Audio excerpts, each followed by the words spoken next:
안녕하세요. 예, 만나서 반갑습니다. 저는 중앙대학교에 있는 김종대입니다. 여기 오기에는 가까운데 한 12분이면 옵니다. 예. 근데 오다가 제가 가방을 바꿔 들고 오는 바람에 USB를 안 갖고 와가지고 지금 카페에서 지금 뛰었습니다.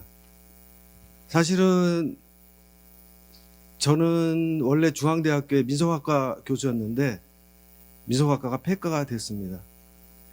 예, 그래서 지금 국문과에 가 있습니다. 사실은 왜 여러분들도 아마 민속을 왜 하나라는 생각을 하실 분들이 많을 거라고 생각을 합니다. 근데 사실은 민속을 한다는 게 하는 게 아니라 지금 저희가 하고 있어요. 우리가 살고 있는 것 자체가 우리 민속인데 우리 민속을 지금 폄하하는 그러한 태도를 그러니까 탐욕 우월주의에 지금 빠져 있는 상황이죠. 우리 민족이 약간 일제 침략기에는 일본 문화, 그다음에 해방 이후에 해방 정국에서 이 남한에 들어온 미국에 의해서 미국 문화에 대해 빠져 있습니다. 그러니까 한국 문화는 쉽게 말씀드리면 버려야 할 문화 정도로 인식하고 있는 게 현재의 추세인 것 같습니다. 그래서 제가 여기 오면서 오늘 민속하고 지금 아까 보여드린 것처럼 세시풍속하고 민간신앙을 가지고 두 번째 시간을 말씀드리려고 했는데 가만히 생각해 보니까는 괜히 그거 말씀 잘못 들었다가는 저 인간은 옛날 구닥다리만 좋아한다는 식으로 이해하실까봐 오해할까봐 저는 지금 제가 주 전공으로 삼고 있는 도깨비에 대해서 1시간 간단히 말씀드리는 걸 끝내도록 하겠습니다. 왜 도깨비를 했는지. 사실은 도깨비가 제가 민간신앙을 전공을 하다가 한 부분입니다. 민간신앙의 한 부분. 그러니까 잘못 설명을 해드리면은, 예, 미신이라는 용어에 저희가 아주 깊숙이 빠져 있는데 잘못하면 미신에 대해서 설명할까봐, 예, 잘못 저되는 생각도 있습니다. 그래서 그런 내용 안 하고, 예, 도깨비에 대해서 먼저 말씀을 드리고, 민속을 말씀드리고, 예, 도깨비를 통해서 왜 우리나라 민속에 대해서 그러면 공부를 해야 되느냐, 왜 우리가 관심을 가져야 되느냐에 대해서 말씀을 드리도록 하겠습니다. 여기 교회 다니시는 분 계시죠? 예. 제가 드리는 말씀이 뭐 기독교를 공격하고 그런 것은 없습니다. 그냥 단순하게 그냥 말씀드리는 내용이니까, 예, 저 인간이 미신에 빠져가지고 뭐 그런 식으로, 예, 생각하시면은 안 될 거라고 먼저 서두에 말씀을 드리도록 하겠습니다. 이거 어떻게 다음 방? 지금 민속이라는 이 용어에 대해서 설명을 하고 있습니다. 지금 보시면은 문명국가의 서민사회에서 전승되는 기층 문화라고 하고 있습니다. 지금 독일에서는 이 향토학이 발달하여 있습니다. 한국하고 약간 다르죠. 한국에서는 지금 독일에서는 향토학 볼스쿤테라는 용어를 쓰는데 한국에서는 역으로 자문화에 대해서 폄하한다. 그래서 제가 독일에서 어떤 식으로 민속학을 정의 내렸냐에 대해서, 예, 가져왔습니다. 보시면 아다시피, 예, 서민사회라는 용어가 써 있습니다. 우리나라 같은 경우는 약간 조선시대 때 보면은, 예, 양인 이하 그분들이 하는 기층 문화라는 걸. 예. 그래서 이 틀은 보시면 아다시피 민중에 의해서 통치적으로 전승되어 온 전통 문화를 의미한다라고 썼습니다. 그래서 고대 문화의 친연성, 연원을 찾을 수 있다. 그래서 지금 이걸 끌고 온, 여러분들 요즘 요거 뉴스에 난 거 보셨죠? 이건 아시죠? 청동기 시대에 전시되어 있습니다. 여기서 재미난 게 있습니다. 바로, 예, 이 부분입니다. 소떼에 대한 겁니다. 그 다음에 이 남자에 대한 겁니다. 여기 남자 보시면은 고추가 있습니다. 예, 여기 지금 고추가 그려져 있습니다. 이 청동시대 때 이 빨가벗은 사람이 왜 있을까에 대한 것이 매우 중요한 화두라고 할 수가 있겠습니다. 이 사람이 지금 빨가벗은 상태에서 왜 밭을 갈고 있을까? 여기 지금 따비가 있죠? 따비는 1970년대까지도 덕적도에서 사용했습니다. 이게 척박한 땅에서 이 아주 날카로운 것, 마치 이 보습 같은 게 달려 있는데 그 땅을 자갈이 많은 데서 쓰는 농기구입니다. 이 농기구가 청동기 시대부터 최근까지 썼다는 것이죠. 바로 이게 민속이라는 겁니다. 지속적으로 유지된다는 거죠. 예. 약간 예컨대 아주 쉬운 예가 미니스커트 같은 거 있습니다. 미니스커트 같은 게 1960년대에 윤복희가 처음 입고 와가지고 인기가 있었죠. 근데 이 미니스커트가 10년을 주기로 사이클을 탑니다. 그럼 이거를 우리나라 전통 뭐 풍속이나 복식이라고 할 수 있느냐에 대한 얘기죠. 그거는 유행입니다. 유행 같은 경우는 우리나라 전통 문화나 민속으로 다룰 대상이 아닙니다. 예컨대 기독교 문화도 마찬가지입니다. 지금 불교는 약 1500년 이상 됐기 때문에 한반도에 돌아가고 1500년이 돼가지고 습합이 되어 있는 상태입니다. 예컨대 중국에 사찰에 가면은 없는 게 한국에는 있습니다. 산신각이라든지 그런 게 있습니다. 이 산신각이 있는 이유가 아주 간단 명료합니다. 산신각에서 치성을 드리는 게 첫 번째 아들 낳기를 치성을 드리는 것, 또 두 번째 수명 장수를 치성 드리는 겁니다. 근데 중국에는 없어요. 중국에 사찰에 가보시면은 보시면 한국에 있습니다. 그건 무슨 소리냐? 한국 문화하고 습합된 겁니다. 한국 사람들이 어떤 걸 좋아하는지를 불교가 수용했다는 거예요. 계속 유지된 거죠. 바로 이 부분도 마찬가지입니다. 이 부분에 대해서 매우 중요한데 이 사람이 뭐 하는 사람이냐가 중요한 거죠. 이 풍속이 일제 침략기까지도 함경도 지방에서 전승된 풍속입니다. 예컨대 나경석이라고 하는 겁니다. 이 사람이 총각입니다. 이 사람은 죽을 때까지도 총각이에요. 왜 그러냐? 이 사람은 결혼을 못합니다. 왜 결혼을 못하냐? 이 사람은 대지의 신하고 결혼했어요. 땅의 신. 이 사람이 하는 역할은 딱 한 가지밖에 없습니다. 농사 시작하기 전에 이 사람이 딱 한 번 밤에 밭을 가는 게. 그러면 이 사람은 동네 사람들이 다 먹여 살립니다. 왜? 이 사람은 대지신과 결혼을 했기 때문에 인간 여자하고 결혼할 수가 없어요. 그러니까 죽을 때까지 총각으로 사는 거죠. 나이 들어도 뭐 70, 80대도 총각입니다. 이 사람은. 예, 이런 나경석 풍속이 그럼 청동시대 때부터 20세기까지 있었다는 거지 않습니까? 바로 이러한 통사적으로 오랫동안 이렇게 오랫동안 전승되어 온 것이 바로 민속이라는 거죠. 여기 그 달집 태우기를 하고 있습니다만 경기도 광주에 이 해동화 여기는 용어가 달집 태우기를 아니 그 동화제를 해동화 놀이라는 용어를 쓰고 있습니다. 얘도 마찬가지입니다. 얘를 왜 이렇게 세워가지고 불을 지를까? 요즘 많이 보셨죠? 정월보름날. 예. 얘를 왜 불 지를까에 대한 것도 또 다른. 얘는 아마 경기도 광주 같은 경우는 동네마다 많이 합니다. 그 가장 큰 이유가 우리나라가 지금 가뭄처럼 봄 가뭄이 심한 나라입니다. 그러면 비가 와야지 논에 물이 차야지 이 벼를 심을 수 있지 않겠습니까? 그거를 위한 장치예요. 그래서 이것이 그 정월 보름날 다 불을 질러버리면은 수증기가 올라가겠죠, 뜨거운 게. 그러면 공기가 구름이 형성돼서 그 지역에 눈이 내린다는 거예요. 눈이 쌓여야죠. 눈에 쌓이면은 그해 봄에 벼를 심을 수 있는 거죠. 이 매우 중요한 장치 틀이었습니다. 근데 이것들을 다 그럼 이게 진짜 기냐 아니냐, 그런 행위가 맞냐 안 맞냐, 이 본질적으로는 행위에 대한 개념보다는 믿음에 대한 관념으로 접근하는 것이 오히려 온당한데 그런 거를 따지지 않고 행위로만 보니까는 이게 이제는 그러한 지금 말씀드린 것처럼 미신이라는 용어를 사용하는.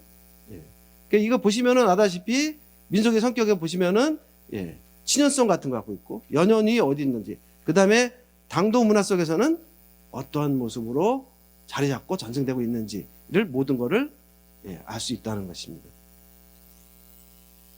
그래서 이것은 중요한 것은 바로 통사, 역사적인 성격과 현대적인 성격이 공유되고 있다.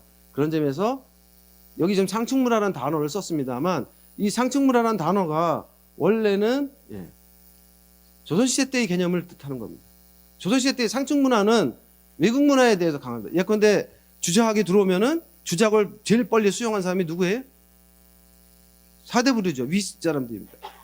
하층민들이 주작 아래식으로 제사를 지내라 해도 지내질 않았습니다. 그래서 타협을 받죠. 어떻게 타협을 보냐면은 그 전까지도 마을에서 제사 지내는 산신제 같은 거를 음사로 해서 배척을 했습니다. 예, 이거는 국가가 지낼 거지 니네들이 지내는 게 아니다. 근데 이제 문제가 된 게 동네마다 진산숭배 사상이 있죠. 예, 그래서 자기네 마을을 지켜줄 신이 필요한 거죠. 예, 그 신을 만들어서 제사를 지내야 되는데 국가가 하지 말라고 하니까 이것도 문제가 되는 거죠. 그래서 몰래 하는 거죠. 근데 이제는 그 몰래 하는 걸 풀어줍니다. 대신에 어떤 식으로 지내라. 주자가래식으로 제사를 지내라는 거예요. 지금 우리가 알고 있는 유교적인 제사 방식을 취하라는 거예요. 그게 17세기입니다. 지금 우리가 매우 오래전부터 그렇게 지냈다고 생각하지만은 절대로 그렇지 않습니다. 17세기 이후 와서 일반으로 확 퍼집니다. 그거는 바로 왜 그러냐? 바로 마을신학 때문에 그렇습니다. 이 상층부는 외국 문화가 들어오면은 바로바로 수용을 합니다. 예컨대 불교가 들어왔을 때도 우리나라에서 불교를 제일 늦게 받아들인 나라가 어디예요? 그렇죠. 신라죠. 근데 신라에서 매우 재미난 게 있습니다. 고구려나 백제 같은 경우는 순교자가 없어요. 신라만 순교자가 있죠. 이사돈 순교자가 있죠. 그거는 왜 그러냐? 신라 시대 때에 그 신라에서 믿는 토착 신앙이 원체 강했기 때문에 불교라는 외래 종교가 들어오니까 이게 충돌이 된 거예요. 우리나라도 기독교, 천주교 마찬가지죠. 잘 모르시는. 제가 천주교, 저희 집안이 뼈대 있는 천주교 집안입니다. 근데 제 때 와가지고 제가 약간 냉담이라 제가 대학교 1학년 때 송광사에 수학여행을 갔어요. 가가지고 보니까는 부적이 그럴듯한 게 있어가지고 하나 사가지고 이게 좋은 거라 해가지고 집에다 붙였다가 할아버지한테 맞아 죽을 뻔했습니다. 왜 그러냐? 이게 미친놈이죠. 우리가 천주교 집안인데 저런 걸 갖다 붙이면은 귀신이 들어오면 어떡할 거냐? 그래가지고 사실은 한국 사람들이 매우 중요한 게 바로 귀신이에요. 되게 웃기죠? 예, 옆으로 3,000% 빠졌습니다. 예. 보시면은 상층 문화는 현재 와서는 도시 문화적인 속성을 취하고 있습니다. 예, 그래서 빨리 유행이 들어오면 빨리빨리 수용을 하는 방식을 취하죠. 근데 기층 문화는 변하지 않습니다. 예, 계속 보수적인 성격이 갖고 있어요. 특히 농민들이 갖고 있는 게 매우 보수적입니다.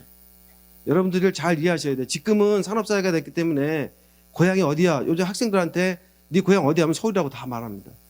그러면 아버지 고향은 어디냐 물어봅니다. 아버지는 다 저 밑에서 올라오셨죠. 그렇지 않겠습니까?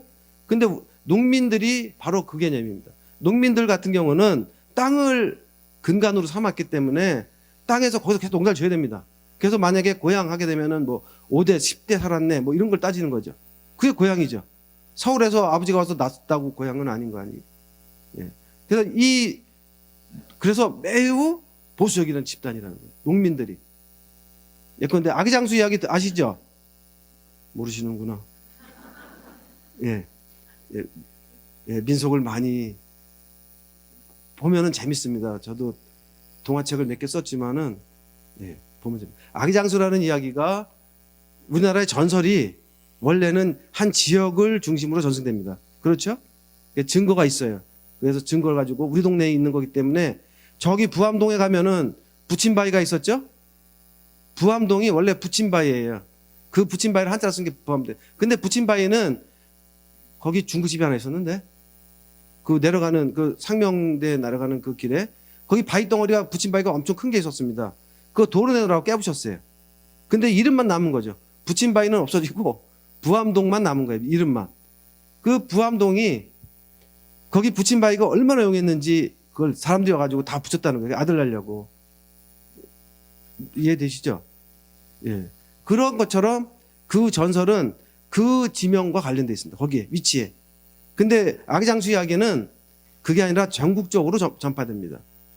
근데 이 아기장수 같은 경우에 농민 부부가 아들을 낳는데 아들을 낳는데 농민 부부니까는 점사니까 일을 하러 가야겠죠?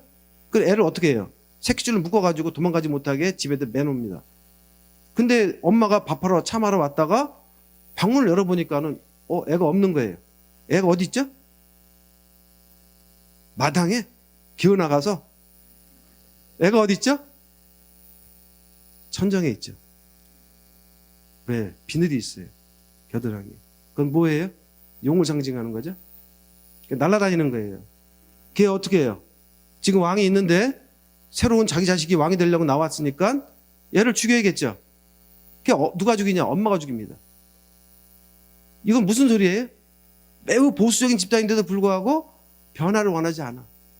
왜냐? 이 이야기가 유포된 게 17, 18세기예요. 그때가 농민들이 제일 못 살 때죠. 진주 밀란부터 시작해가지고 농민 난이 막 일어납니다. 그래가지고 나중에 나온 게 병강세가 아니겠어요? 병강세가 떠돌이 유랑민 집단 얘기하는 겁니다. 왜? 뿌리 뽑힌 자들을 얘기해요. 그러니까 동네에서 못 살아. 왜? 나를 일으켰기 때문에. 그럼 나는 거기 일으켰는데 거기서 살고 있으면 어떻게 해요? 관군이라도 다 죽여버릴 거 아니에요. 그냥 떠돌이 나가는 거죠. 바로 아기장세에서 말하는 그 농민의 부인, 매우 보수적인 사람입니다. 지금 세상이 바뀌어야 되는데 바뀌길 원하는데 현실 세계는 그렇지 못한 거예요. 그래서 자기 자식이 아기장수가 그런 관점에서 보면은 메시아적인 관점이에요. 이 세상을 구원해 줄 사람이에요. 자기 아들이. 근데 자기 아들을 죽여버리는 거예요. 바로 기층문화는 크게 변하지 않습니다. 매우 보수적인 집단이라는 거죠. 그래서 날아가. 이 농민문화 보면은 되게 웃기는 게 대립되어 있죠. 촌, 도시. 저도 가끔 가다가 너 촌에서 왔냐 물어봤는데 그건 적절한 표현이 아닙니다. 바로 이 촌과 도시 문화, 이걸 쓴 가장 큰 이유가 있습니다. 이거를 여기 보시면은 상층 문화와 하층 문화로 나눈다는 거예요. 그 큰 문제죠. 왜 얘가 하층 문화지? 아니죠. 우리가 먹고 사는데 이게 없으면은 우리는 다 굶어 죽습니다. 예컨대 조금 이따 도깨비 말씀드릴 때 말씀드리겠습니다만 조선시대 때 평균 수명이 몇 살이죠? 다 저도 죽었습니다. 그 평균 수명을 따지면은 45이 평균 수명입니다. 다 죽었어야죠. 근데 이 장치 축에서의 가장 큰 틀은 뭐냐면은 이 사람들이 죽지 않고 살기 위한 전략이 뭐냐예요. 제일 중요한 전략입니다. 그 전략이 바로 민간신앙입니다. 장승을 세우는 이유가 장승을 폼으로 세운 게 아니에요. 그거 다 미신이라고 하지만은 그 당대에는 예컨대 천연두가 청나라부터 들어오죠? 여러분들 옛날에 비디오 보셨죠? 그렇죠. 호환 마마보다 더 무서운 게 거기서 바로 마마가 천연두죠? 청나라부터 천연두가 들어왔는데 한 방에 획 돌면은 30만 명이 죽습니다. 30만 명이 그 당시는 한양 인구가 30만 명이에요. 그러면 그거 어떻게 하겠어요? 자기도 죽어야 되지는 죽으면 안 되겠죠. 그래도 45까지 살아야 될 거 아니겠어요? 응? 죽으면 안 돼. 그래서 세운 게 장승인 거예요. 장승을 폼으로 세운 게 아닙니다. 여러분들 저기 그 중앙대 후문에 보면 장승배기가 있죠? 그 장승배기에 그 장승이 그 바르게 살게 협의해 가지고 그 동네 노인회에서 장승 2개를 세워서 장승제를 지냅니다. 지금도. 근데 장승을 세웠더니 어떤 사람이 휘발유 뿌려가지고 불을 질렀어요. 그게 시커멓게 됐습니다. 아주 멋있게 됐죠? 색칠을 안 했는데도 시커멓게 됐어요. 근데 그거 가지고도 안 되니까는 어떤 사람이 전기톱으로 밑둥을 잘라버렸어요. 아주 좋은 일이죠? 그러니까 이거를 단순한 미신 개념으로 바라보니까는 지금 이거는 아주 나쁜 대비인데 일본 사람들한테 미개하다고 보는 사람 있어요? 일본인들 미개합니까? 왜 안 미개하죠? 옛날에 미개했죠. 한 18세기만 해도 미개했죠. 우리나라보다 더 하급 문화를 갖고 있었기 때문에. 근데 지금도 일본인들이 그 하급 문화가 갖고 있던 문화를 그대로 유지하고 있습니다. 근데 왜 일본 애들한테는 미개하지 않고 한국 사람들한테는 민속 믿음은 미개하다고 말하죠? 이거 아주 이율반적인 거예요. 여러분들 제가 일본에 갔을 때 조사한 게 있습니다.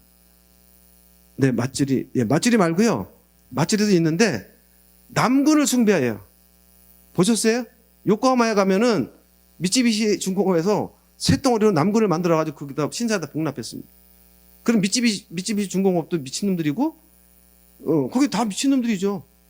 우리나라에서 삼척에서 한번 하려다가 기독교 단체 협의회하고 여성 단체 협의회에서 난리가 났어요. 그런 미개한 거를 왜 하냐고 해가지고. 그래서 삼척에서 포기했습니다.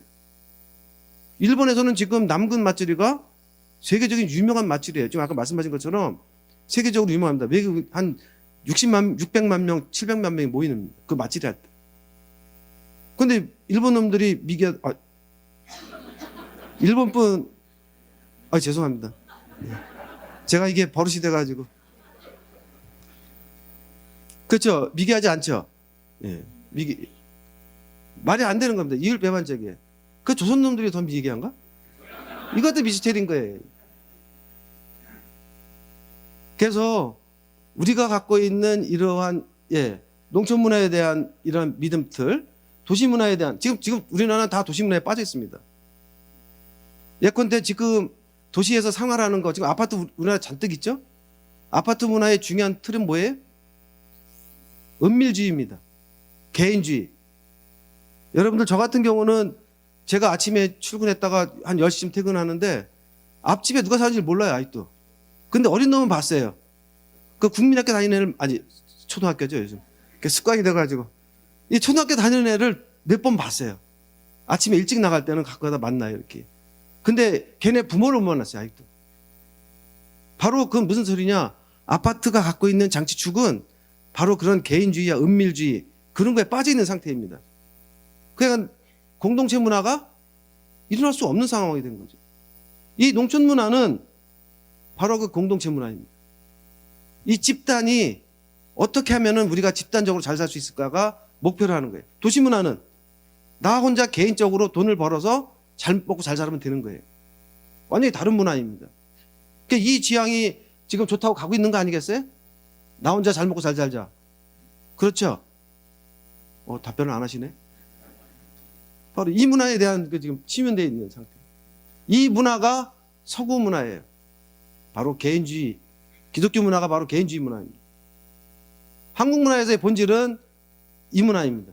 이거는 공동체 문화예요. 그래서 두레라든지 품앗이 같은 개념 틀들이 갖고 있는 장치를 보시면은 혼자 살자는 게 아니고 같이 잘 살자는 거예요. 같이. 그래서 저는 지금도 잘 먹고 잘 살아라고 결혼식 가면 그 얘기 꼭 합니다. 근데 요즘 기분 나빠하더라고요. 잘 먹고 잘 살아라. 왜 기분 나빠하죠? 지금 다들 잘 먹고 잘 사나 보죠? 예. 옛날에 여러분들 잘 아시죠? 60년대만 해도 보릿고기가 있었습니다. 제가 지금도 수제비를 싫어합니다. 왜? 엄마가 밀가루 한 푼 해가지고 한 달을 살았어요. 그러면 밀가루 수제비가 지금 쫄깃쫄깃하지 않죠? 물기 타가지고 먹는다고요. 그걸 좋아하겠어요? 에이, 이건 맨날 먹고 또 먹어.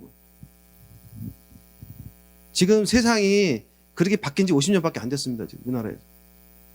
근데 우리가 뭐 모든 걸 다 가진 것처럼 착각하는 세상에 지금 살고 있어요.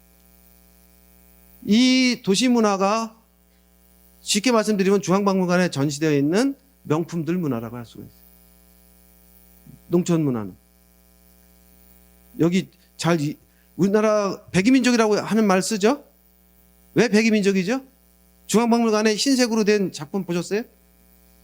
백자 있죠? 예, 그건 선비 때문에 그렇죠. 버나드 비숍이 한국에 그 개화기 때 와가지고 뜩 보니까는 다 흰옷 입고 검었고 색깔 있는 입은 놈들은 몇 명 안 돼. 그러다 보니까는 우리 조선족이 조선민족이 백이민족을 생각한 거예요. 왜 그렇죠? 물감이 비싸서 그렇죠. 예. 염색을 들으려면 돈이 많이 들어요. 예. 그러니까 예컨대 정말 잘 먹고 잘 사는 사람식으로 여러분들 이런 식으로 옷 입은 상태로 염색을 하려면은 아파트 한 채가 날라갑니다. 그러니까 백성들이 염색을 하겠어요? 먹고 살기도 힘들어 죽겠는데? 그래서 보시면은 왜 백임적이 돼요? 무명옷이 계속 빠르면 하게 됩니다. 다 무명옷 입고 있었던 거예요, 다. 무슨 말씀인지 아시죠? 그 버나드 비숍이 데리고 다니는 종자 보면은 저처럼 배만 볼록 나왔어요. 빼빼다. 왜 나왔냐? 이 인간이 먹을 때가 되면 앉아가지고도 참외를 30개를 먹는다는 거예요. 평상시에 못 먹어. 먹을 수가 없으니까는 그냥 과식을 하는 거예요. 생길 때만 빨리 먹어야 돼. 왜? 평상시처럼 이게 맨날 생기지 않기 때문에. 이해되시죠? 못 먹고 못 살았다는 거예요.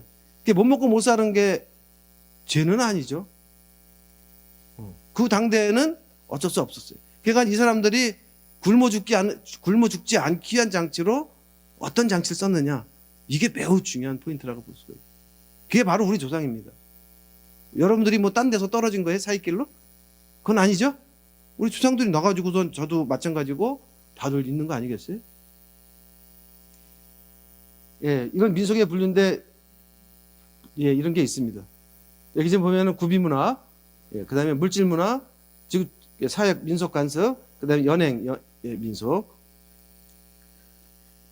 예, 여기서 이런 식으로 마을과 가족생활. 이 마을과 가족생활이 맨 앞에 나와 있는 가장 큰 이유가 마을이라는 단위 속에서 어떻게 이런 나머지 것들이 형성되고 전승되느냐를 찾아내기 위해서는 마을을 공부해야 됩니다. 그래서 1960년대까지만 해도 우리나라 같은 경우는 예, 사유재산과 공유재산이 같이 가던 시절이에요. 지금은 완전히 사유재산화가 되고 있죠. 여러분 농촌 가보셨죠? 요즘은 돈만 있으면은 우리 논 다 이항기로 다 심을 수가 있어요. 200평에 20만 원 딱 정해져 있습니다. 다 할 수 있어요. 수확할 때도 떼지어 나올 필요가 없어요. 콤바인만 오면은 지릭지릭 해가지고선 아주 푸대자루로 딱 던져놓고 갑니다. 세상이 좋아졌죠. 돈만 있으면 되는 세상이에요. 그러다 보니까는 농촌도 지금은 공동체 문화가 아니에요. 예, 개인주의 문화. 그러니까 이 마을이라는 것 같은 경우에 이 양치는 우리나라에서는 중요한 포인트는 뭐냐? 자급자족을 할 수 있냐 없느냐예요. 그 마을 내에서 다 모든 게 이루어지는 겁니다. 이 부분이 다 이루어지는 거예요. 이 부분. 여기 보시면 의식주나 민간신앙, 예, 보시면 세시풍속. 사실은 저는 그 민속학 중에서 이 세시풍속만 알면은 나머지는 다 알다고 생각을 했어요. 세시풍속에 모든 게 다 들어와 있습니다. 그러니까 세시풍속이라 가지고 풍속 행위만 이야기하는데 세시풍속 할 때는 예컨대 정월대보름날 뭐 줄 땡기기 한다, 뭐 달 보러 간다, 뭐 여러 가지 그런 행위들만 얘기하는데 본질적으로 이 행위를 하려면은 여기와 관계된 뭐 구비문학이라든지 그 다음에 뭐 여기 놀이 그런 것들이 결합되어 있습니다. 의식주 여기. 예컨대 정월대보름에 우리나라에서 민속놀이의 약 60%가 정월대보름에 집중되어 있습니다. 음식도 마찬가지예요. 풍속도 놀이 뭐 다 모든 게 다 정월대보름에 되어 있죠. 근데 지금 세시풍속에서 정월대보름은 어떻게 되어 있죠? 별 볼 일 없죠? 달 볼 일은 있죠? 예, 이게 문제인 거예요. 우리나라 전체적인 세시풍속에서 정월대보름이 제일 큰 명절이었는데 지금 설하고 추석으로 휴가를 잡아놓으니까는 정월대보름이 지금 점점 흐리멍텅해지고 있죠? 예, 가장 큰 문제라고 볼 수가 있겠어요. 예, 이거는 고려대에서 나온 건데 이것도 거의 비슷한 겁니다. 예. 그래서 실상은 여기 지금 썼습니다. 그래서 세시풍속의 경우 동제, 축제, 민속놀이, 세시음적 다양한 문제를 포괄하고 있다라고 했습니다. 여기 지금 보시면은 예, 경기도 군포 같은 경우입니다. 산신제 축하고 있는데 지금 군포시가 됐죠? 예, 거기 원래 농사 짓는 지 삼본도 마찬가지입니다만 삼본이었어요. 한 마을을 도시로 만들어서 아파트 지어가지고 만들었습니다. 여기도 마찬가지였어요. 근데 이 마을 사람들이 원래 토박이들이 우리가 원래 여기서 산지에 지냈는데 이걸 없앨 수 없다 그래가지고 그 토지공사하고 협의를 했는데 어떻게 했냐? 여기를 근린공원으로 만들었습니다. 그래서 토박이들이 다 흩어졌어요. 근데 이때만 한번 모여가지고 예, 향후회를 하는 겁니다. 우리 원래 여기 살던 데 고향이다 알려주는 장치죠. 그래서 산인제를 지금 하고 있는 겁니다.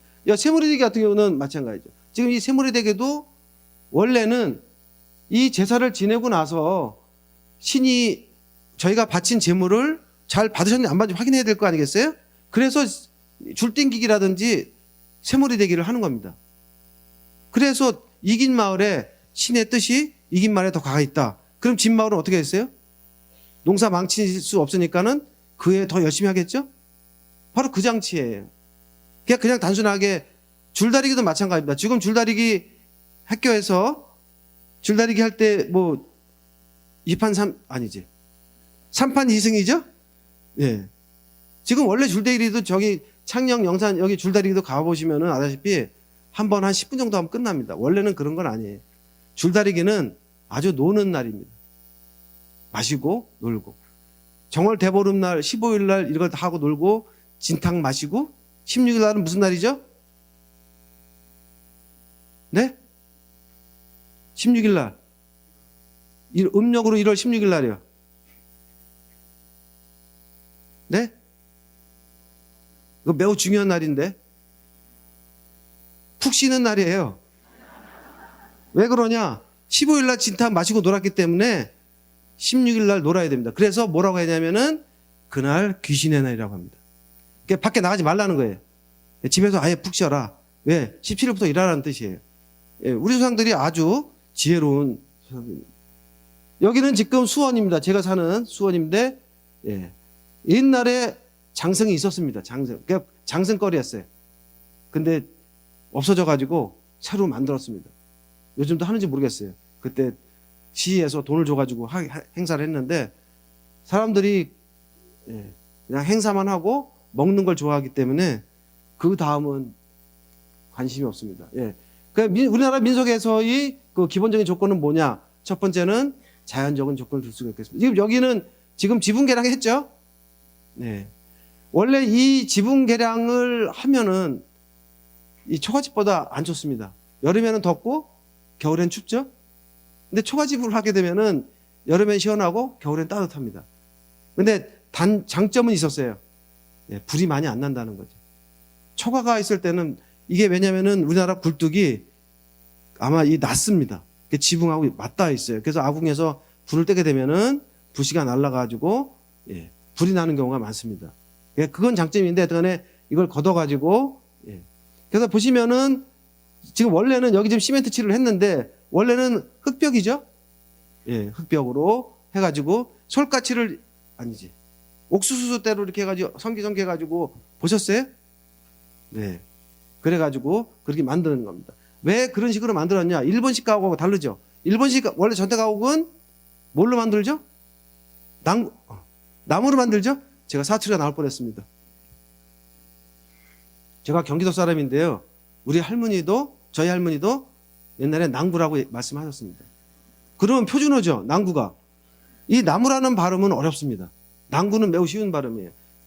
경상도 말에서도 못한다. 이거 엄청 쉬운 말입니다. 못한다보다 못한다가 매우 쉬운 말입니다. 그죠? 그런 걸 표준어로 삼아야죠. 편한 거. 그 다음에 거시기요. 전라도 사투리에서 거시기가 아주 유용한 단어입니다. 예. 60이 지나가게 되면은 약간씩 건망증이 오게 됩니다. 그러면은 그걸 끄집어내서 말을 해줘야 되는데 말을 못 하죠? 예. 그래서 거시기 하죠. 거시기. 그럼 다 알아듣죠? 그게 매우 중요한 자. 이런 것들이 매우 중요한 표현들이라고 할 수가 있겠습니다. 그래서 보시면은, 예. 우리나라 같은 경우는 일본처럼 비가 많이 안 옵니다. 그렇기 때문에 이게 흙하고, 예, 땅바닥하고 붙어 있습니다. 이게. 초가집들 보시면 아다시피 이게 붙어 있습니다. 근데 일본 같은 경우는 누상가옥이죠. 떠 있습니다. 비가 많이 와가지고. 그 다음에 저 위쪽 동북지방이라든지 홋카이도 가면은 지붕이 뾰족합니다. 왜 그러죠? 예. 그걸 처리해줘야 될 거 아니겠어요?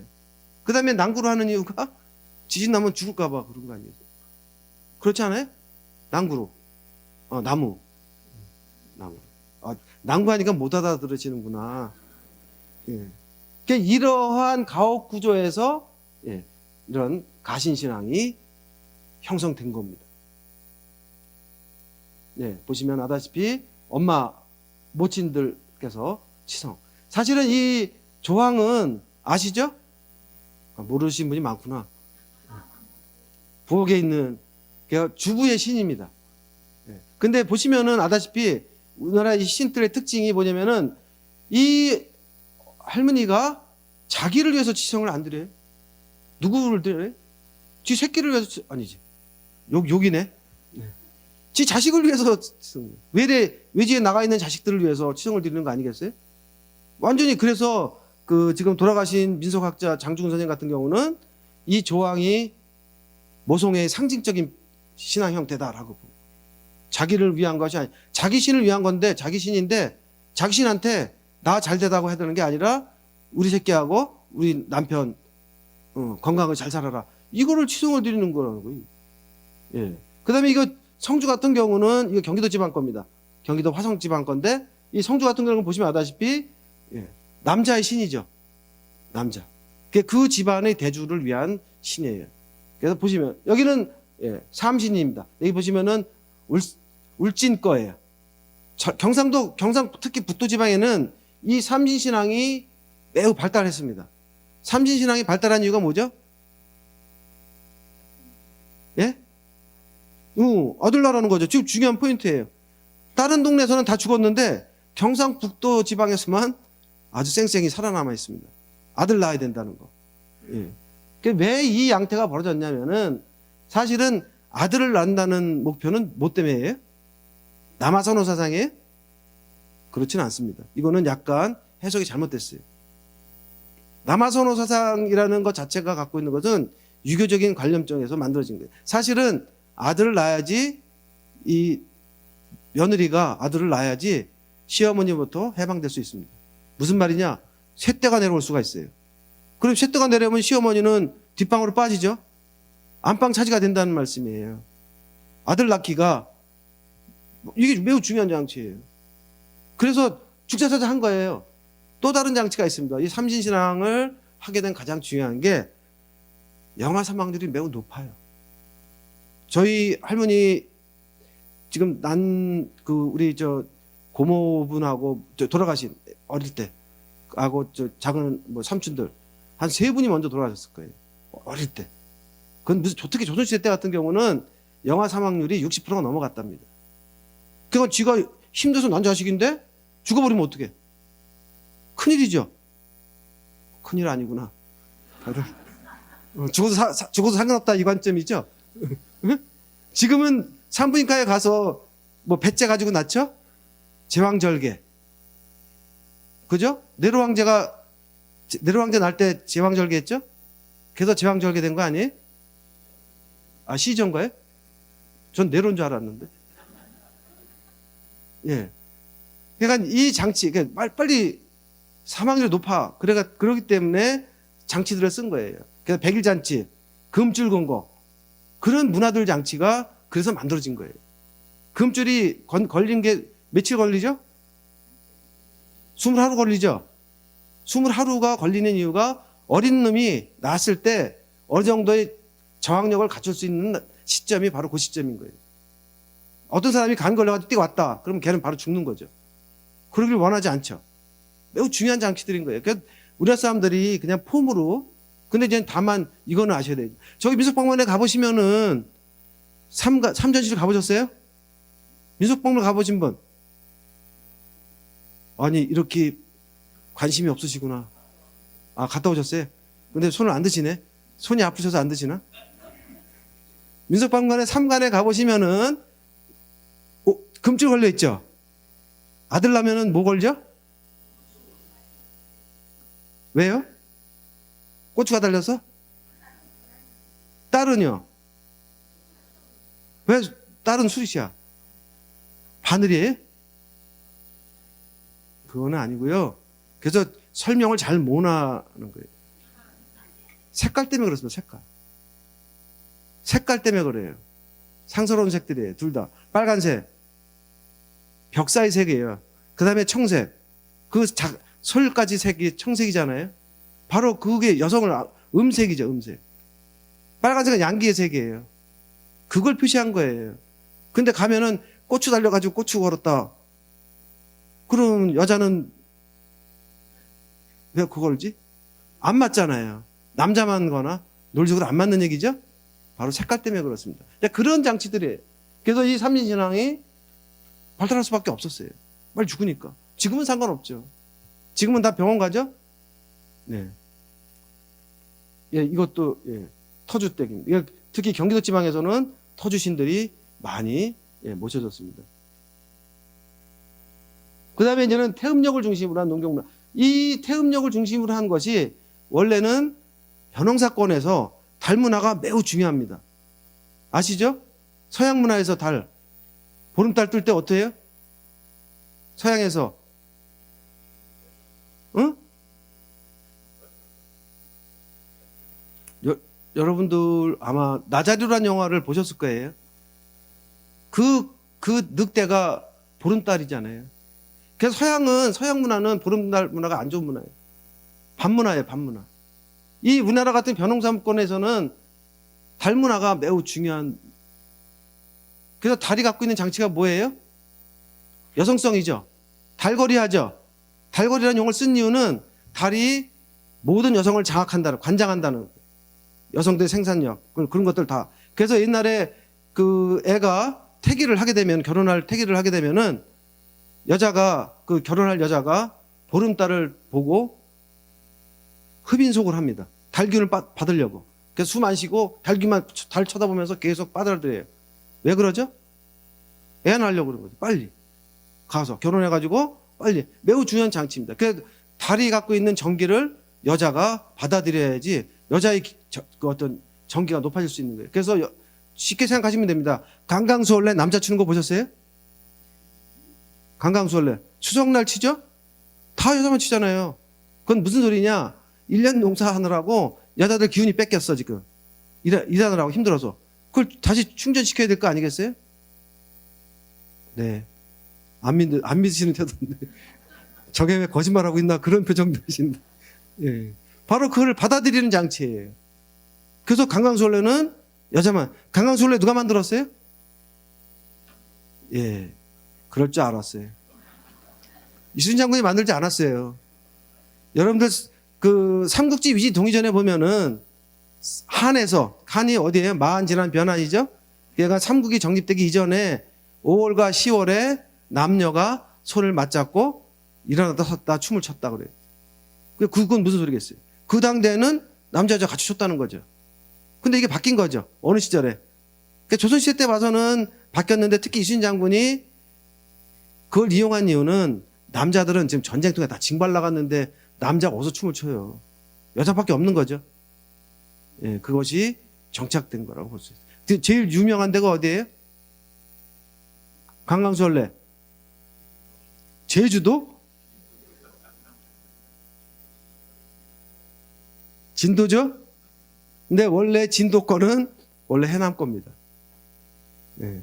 옛날에 그 고려 말기에 왜구들이 지난번에 저기 그 스산 거기 그 불상 훔쳐간 거 우리나라 사람이 가서 대마도에 가서 훔쳐왔죠? 예. 그때 왜구들이 그 약탈이 심했잖아요. 예. 그 왜구들이 약탈이 심할 때 진도 같은 섬을 지킬 수가 없어요.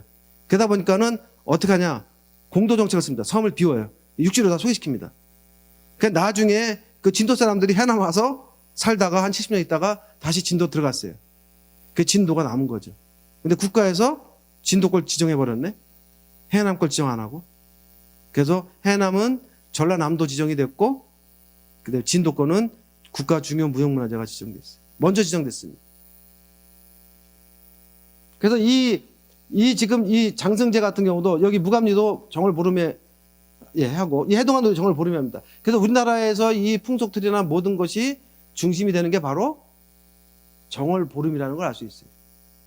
지금 가장 큰 문제가 되는 게 이 세시풍속에서 가장 큰 문제가 되는 게 설이나 추석이 지금 어떻게 변하고 되고 있어요? 우리나라의 설과 추석은 원래는 조상숭배와 관련되어 있습니다. 그렇지 않겠어요? 근데 지금 설이나 추석 되면은 인천공항이 지금 난리가 났습니다. 그러죠? 이거는 큰 착오예요. 왜? 지금 그날은, 그 명절은 조상님한테 어떤 제사를 지내고 기념하라는 날인데 이거를 마치 서양의 베이케이션으로 이해하고 있는 거예요. 그러니까 놀러 가는 거죠. 아무 생각 없이. 우리는 놀러 가도 돼. 이 서양 문화가 크리스마스 휴가 때가 그냥 노는 거잖아요. 자기 집안하고 아무 상관없어요. 예수님 생일이잖아요. 근데 그때 막 놀러 가는데 한국은 그거하고 아무 상관없는데도 불구하고 지금 인천공항이 북적거리고 있는 거죠. 그래서 이것도 잘못된 명절을 휴가를 차라리 저는 정월 보름을 일주일 쉬자 이거지. 왕창 놀자. 정월 보름에. 차라리 그게 난 거죠. 설날하고 추석은 차례 지내고 하루. 원래 그게 목표가 맞는 건데 약간 이게 풍속이 변화되고 있다는 것 문제입니다. 이게 적정한 문화냐 아닌 문화냐. 그 다음에 여기 보시면 역사적 조건에서 보시면은 민속은 아까 말씀드린 겁니다. 유행이 아니라 역사적인 전성을 거쳐서 내려온 곳이다라는 거예요. 여기 당문신화에서 나온 산신중배사상, 예, 이런 장치도 여기 지금 법사 삼성과 산시도입니다. 여기 근데 매우 재미난 게 있어요. 남자죠? 예, 여자여야 되는데 남자로 다 그렸어요. 왜 그렸죠? 네? 아들 낳으라고. 이분이 아들 낳을 수 있을까? 그 다음에 여기 호랑이가 애완 고양이처럼 그려져 있죠? 예. 원래는 호랑이가 산신이었습니다. 그 다음에 여산신이죠. 그거는 그 왕건의 가게에 보면은, 예, 호경 장군이 여산신하고 결혼하는 내용이 나와요. 그래서 신정 정치를 펼치자라는 기록이 나오는데, 그건 무슨 뜻이냐? 고려시대에도 마찬가지로 산신은 여자였다. 여성성을 갖고 있다. 그래서 호랑이가 산신이었다. 우리나라에서 일본과 달리 일본에 호랑이 있어요? 어디 있었어요? 옛날에 일본 열도에 호랑이가 있었어요? 일본에는 호랑이가 없다고 보는 게 일반적인 건데 우에노 공원에 있어요. 왜 그러냐? 한국 문화는 여러분들 저기 인왕산에 고종 때 또 호랑이가 나타났죠? 무슨 소리예요? 우리나라는 반문화를 장악한 게 호랑이에요. 일본의 반문화를 장악한 건 누구예요? 요가이죠. 요게. 그러니까 우리나라는 귀신 문화가 발달하지 않았어요. 귀신 문화가. 예. 약간 다른 개념입니다. 그래서 이 우리나라의 상징이 호랑이라고 하는, 여러분들 대호 영화 보셨어요? 아, 못 보셨구나. 저기 요새 케이블에서 싸게 파니까 한번 보도록 하세요. 일제 침략기에 일본인들이 조선 호랑이를 왜 죽이려고 할까에 대한, 호랑이가 조선을 상징하는 겁니다. 그렇기 때문에 죽이려고 한 거죠. 그러니까 상징을 없애버려야 돼. 이 산신중배사상, 당군이 나중에 9월산에 장경 가가지고 산신됐죠? 1950년 통치했죠? 엄청나죠? 네. 그 다음에 여기 371, 100일이라는 단어가 당군신화에 나옵니다. 그럼 이 당군신화에 나온 단어들이 계속적으로 지금까지 쓰이고 있는 단어들이에요. 아까 371 말씀하신 게 바로 여기서 나온 거예요. 당군신화에서 나온 겁니다. 그러니까 엄청나게 오랫동안 통시적으로 계속 사용되어 왔다. 지금도 사용된다. 백일잔치 안 해? 요즘 안 하나? 하시죠? 예. 그거는 이제는 요즘은 애가 100일 돼도 죽지 않아요. 근데도 불구하고 하는 이유는 바로 그 전통 때문에 그런 겁니다. 아주 쉽게 이해하시면 돼요. 돌잔치는 다 어느 나라 다 해요. 예. 돌이 갖고 있는 그런 거하고 약간 다르다는 걸 알 수 있어요. 50분 됐는데 쉬어야 되는데. 쉴까요? 잠깐만요. 여기 보시면은 쌍계사의 여산신도가 이렇게 있습니다. 이게 원래 맞는 거예요. 이게 쌍계사는 어디 있죠? 하동에 있죠. 바로 지리산이에요. 지리산 산신은 여산신입니다. 바로 이 호랑이도 여기 있죠. 매우 많지 않은 그림이에요. 왜냐? 아까 그걸 말씀드린 건데, 이 산신이 영감님이 된 가장 큰 이유가 뭐냐면은 고려시대 때 도교 문화가 장악을 했을 경우였습니다. 특히 예종 때. 그래서 예종이 그때 고려의 국교가 뭐예요? 그렇죠. 그런데 예종 때 도교로 바꾸려고 그랬어요. 여러분들 강감찬 장군 아시죠? 강감찬 장군이 문곡성이라고 해가지고 우리나라에서 도교 문화에서는 최고입니다. 강감찬 장군 엄마가 누구예요? 엄마죠? 이야기 속에 나와 있는 강감찬 장군의 엄마는 여우입니다. 여우입니다, 여우. 예. 그 여우가 갖고 있는 장치들. 예, 근데 일본에 아베세이미라는 음향사가 있습니다. 유명한. 아시죠? 아베세이미. 일본이 매우 유명합니다. 여러분들 일본에 가면은 뭐 중구도라든지 도서관에 책방에 가면은 민속 분야가 엄청나게 많습니다. 거기에 망가라든지 이런 것들 뭐 중구도 아베세이미가 많은데, 이 아베세이미도 도사인데 이렇게 약 해가지고 요게 물리치는 도사 아시죠? 예. 그 도사인데 아베세이 엄마도 여우입니다. 그 당대에 약 11세기 문화가, 도교 문화가 중국부터 시작해가지고 한반도하고 일본까지 쫙 전파됐을 때 그런 문화적인 상징들이 남아있는 게 바로 강감찬과 아베세이미라고 할 수가 있습니다. 예, 이제 세 번째는 사회적 조건인데, 예, 이 집단 생활을 영위해가지고 형성되었다. 이것은 아까 말씀드린 것처럼 한 마을에서 오랫동안 살면서 예, 그 어떤 풍속들이 만들어졌다는 걸 뜻하는 것이죠. 예컨대 아주 쉬운 예가 한 마을에 살면서 제일 먼저 하는 가장 큰 거는 뭐냐면은 우리 주변에 있는 산들, 바위들이 어떻게 만들어졌는지를 설명하는 거예요. 그래서 우리 동네의 지명을 예, 설명하는 거죠. 지명이 왜 예컨대 아까 말씀드린 것처럼 부암동에 부침바위가 왜 있었냐? 여기다 붙였더니 아들 낳더라. 그러니까 붙이는 걸 많이 오죠. 그래서 그런 것처럼 예, 이야기가 만들어지는 거죠. 그런 예. 그다음에 이것도 마찬가지로 세시풍속이 원래는 우리나라의 그 설이 정월 보름에 있었을 가능성도 높습니다. 옛날에. 근데 중국에서 태양태엽력이 들어오면서 아마 이 설이 지금처럼 1월 1일로 예, 바뀌었을. 근데 또 하나의 문제는 태양력 중심으로 봤을 때는 동지가 매우 중요한 날입니다. 예, 동지부터 이제 해가 길어지기 때문에 그래서 동지를 작은 설이라고 하죠. 그래서 그런 여러 가지 문화들이 있었는데 우리나라 같은 경우는 태양 태엽력 때문에 1월 1일을 설로 삼기 시작했다. 그래서 보시면은 지금 제가 설하고 정월 대보름에 대한 어떤 관광기를 말씀 안 드렸는데 우리나라에서 일반적으로 설할 때는 1월 1일부터 15일까지죠. 그게 아마 그때만 세배를 드릴 수가 있어요. 세배를 다닐 수가 있습니다. 세배하러 다닐 수가 있어요. 만약에 16일날 세배 드리면은 미친놈이죠? 그거 더 나쁘게 말씀드리면은 그 당대 표현으로는 고리백정놈이라고 욕을 했습니다. 왜? 시류를 모르는 거죠. 왜? 지금 세배 드릴 때가 아닌데. 그건 무슨 뜻이냐? 설과 정월대보름은 총체적으로 보면은 아마 설 문화에 관련 있는데 이제 문제는 설이라는 단어와 정월대보름의 관계예요. 첫 번째 시작할 때하고 끝나는 날이 대립되어 있는 날입니다. 왜? 설날에 제가 지금 학교로 간 지는 한 10년밖에 안 됐습니다. 원래는 제가 국립민속박물관에서 22년 근무를 했습니다. 예, 박물관에서 근무하다가 예, 지금 학교로 가게 된 거죠. 예, 학교입니다. 예. 제가 쓰는 말이 사투리가 아닙니다. 제가 예, 그렇습니다. 경기도 중부지방 중인계층의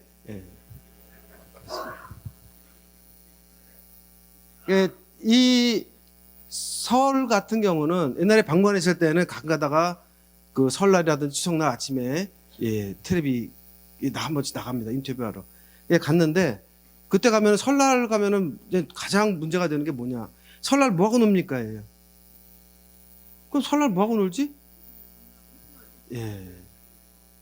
윷놀이밖에 안 하죠. 제가 그랬습니다. 고수업 친다고. 왜? 원래 전통적으로 봤을 때는 설날은 놀이를 하지 않습니다. 설날은 원래 이 설이라는 단어의 어원을 보시면은 설이 설릭다에서 왔다는 설이 있어요. 설릭다는 뭐예요? 설에 완전하지 못하다는 뜻이죠. 그 다음에 경상도 방언에 섭다에서 왔다는 설이 있습니다. 섭다는 삼가한다는 뜻이에요. 걔가 완전하지 못한 날이기 때문에 삼가, 몸과 마음을 삼가하고 근신한다는 거예요.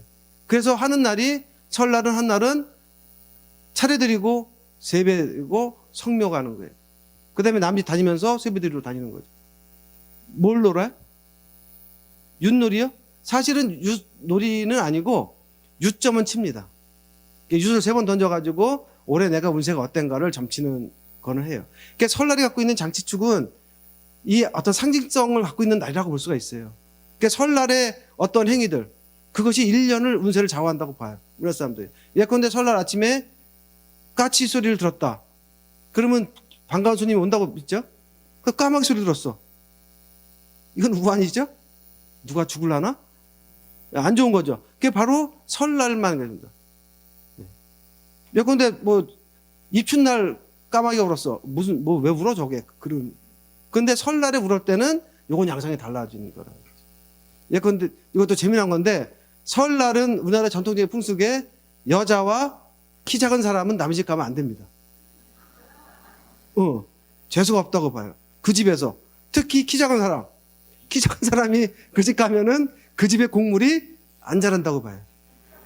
그래서 설날은 아주 그냥 얌전하게 근신을 해야 되는. 예. 그다음에 설날에 그 옛날에 아궁에서 나무 떼고 그랬잖아요. 그러니까 재를 밖에 버리면 안 됩니다. 왜? 이 재가 재물재자하고 같다, 동음이 이어져. 발음은 같지만은 뜻이 다르지만은 그 재를 버리면은 자기네 재물을 버린다고 보는 거예요. 그러니까 1월 1일 재물을 버리면 어떻게 됐어요? 그 해는 망하는 거죠. 그러니까 1월 1일이 매우 중요한 날. 특히 더 중요한 게 있어요. 1월 1일 날은 남의 집 가서 대변이나 소변을 보면 안 됩니다. 그거는 자기네 거시기를 주고 오는 거야. 그 집에다가. 그러니까 절대로 남의 집에 가서는, 그래서 만약에 갔다가 일 보고 싶다. 그럼 빨리 집에 와서 일을 봐야 되는. 자기 재물을 자기 집에다 쌓아야지 남의 집에다 주면 안 되죠. 그래서 1월 1일이 갖고 있는 상징성입니다. 그러니까 1월 2일 날 뭐 남의 집 가서 소변을 보든 대변을 보든 아무 상관없어요. 1월 1일만 그래요. 그 상징성이 있다는 거죠. 그러니까 1월 1일 날 뭐하고 놀아? 그러니까 물어보니까는 헷갈리는 거죠. 이제 노는 게 아닌데. 근데 이제 문제는 정월 대보름은 아까 말씀드린 것처럼 뽁짝뽁짝거리고 술 마시고 왕창 노는 날이에요. 그러니까 처음에 시작할 때는 경건하게 시작했다가 끝날은 그래서 그거는 아마 이 화합이라든지 마을 사람들 간의 그런 것들을 이루어주는, 난장 같은 개념이지만은 난장이 그 사람들의 화목을 이끌어주는 장치로, 단결이라든지 그걸 이끌어주는 장치로 사용됐다는 거예요. 그러니까 잘 보시면 아다시피 그런 날이 없어요. 쭉 가보세요. 그렇게 논 날이 없다고요. 추석날 음식이 짓다 많고 아주 풍족하지만은 그렇게 놀지 않는다는 거죠. 추석날. 정월 대보름만 그렇게 노는 거예요. 그 정월 보름이 예컨대 축제가 돼서 페스티벌인 거죠. 우리나라에서 보면은 정월 대보름이 가장 큰 축제. 그런데 또 다른 장치는 있어요. 그날이 마늘이 떠올랐기 때문에 제일 화나잖아요. 그냥 놀기 좋은 거죠. 그런 거와 또 관련이 있다고 볼 수가 있겠어요. 그래서 여기 보시면은 조상숭배라는 이게 매우 중요한 겁니다. 우리나라에서는 이 단순하게 서양처럼 그냥 노는 날이 아니에요. 아무 의미 없이 그냥 노는 날이 아니고 한국에서는 이 명절적 개념이 조상숭배와 관련되어 있습니다. 예컨대 1월 1일, 3월 3일, 5월 5일, 7월 7일, 9월 9일 이거 매우 중요한 명절이죠. 이게 양기가 겹친 날들입니다. 양수가 1땡, 3땡, 5땡, 7땡. 그래서 여기서 매우 가장 중요한 땡이 어느 땡이에요? 아니, 5땡입니다.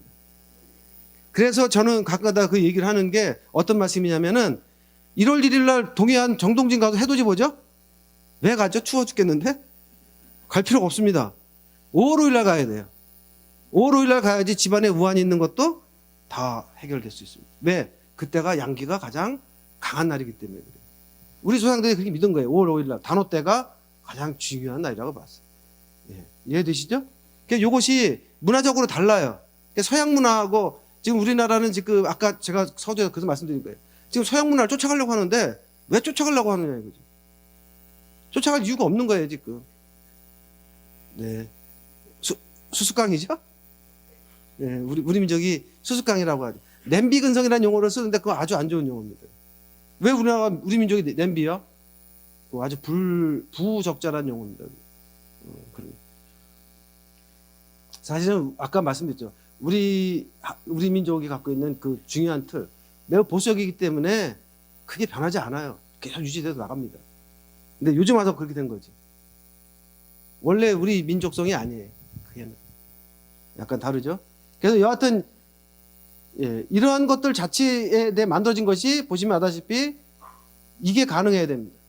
구성원들이 이걸 다 수용해야지만 우리 명절을 받아들일 수 있는. 만약에 우리 민족이 수용하지 않는다, 그건 명절이 안 되는 거죠. 예컨대 요즘 그 유행하는 게 있죠. 발렌타인데이. 이거 어떡하죠? 돈 쓰게 만드는 장치. 일본인들이 초콜릿 장사하는 거죠? 아니지? 죄송합니다. 중국분. 가끔 가다가 아까 진작 물어볼 걸. 제가 이게 옛날부터 그게 습관이 돼가지고요. 약간 사실은 그러면 안 되는데. 근데 제가 이제 민속을 하게 되면 제가 조금 더 도깨비 할 때도 아마 말씀을 드릴 겁니다만 일제 침략기에 민속을 해야 되는 가장 큰 이유가 생깁니다. 일제 침략기에 일본인들에 의해서 우리 문화가 얼마나 변화됐는지 아무도 알 수 없어요. 근데도 그냥 편하게 잘 먹고 잘 사는 거죠. 편하게 잘 먹고 잘 자면 장땡이라고 보는 거죠. 광땡도 있습니다. 장땡보다 광땡이 더. 바로 이러한 장치에 대해서 그래서 여러 가지 강강수월래 아까 말씀 보시면은 남자는 없어라고 말합니다. 이 강강수월래 할 때 가보면은 야 여자 나와라 남자 없어 뭐 하면서 여자들끼리 모여가지고 이렇게. 근데 왜 이렇게 이 치마하고 이거 입지? 아주 미스테리예요. 난 이것도 이해가 안 돼. 그러면 다음 단락에 대해서 하도록 하겠습니다.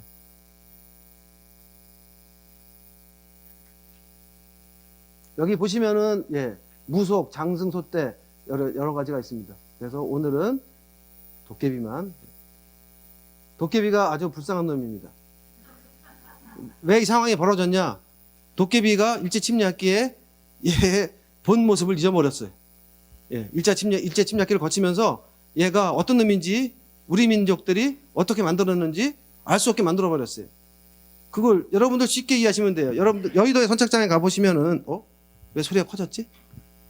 제가 목소리를 높였나?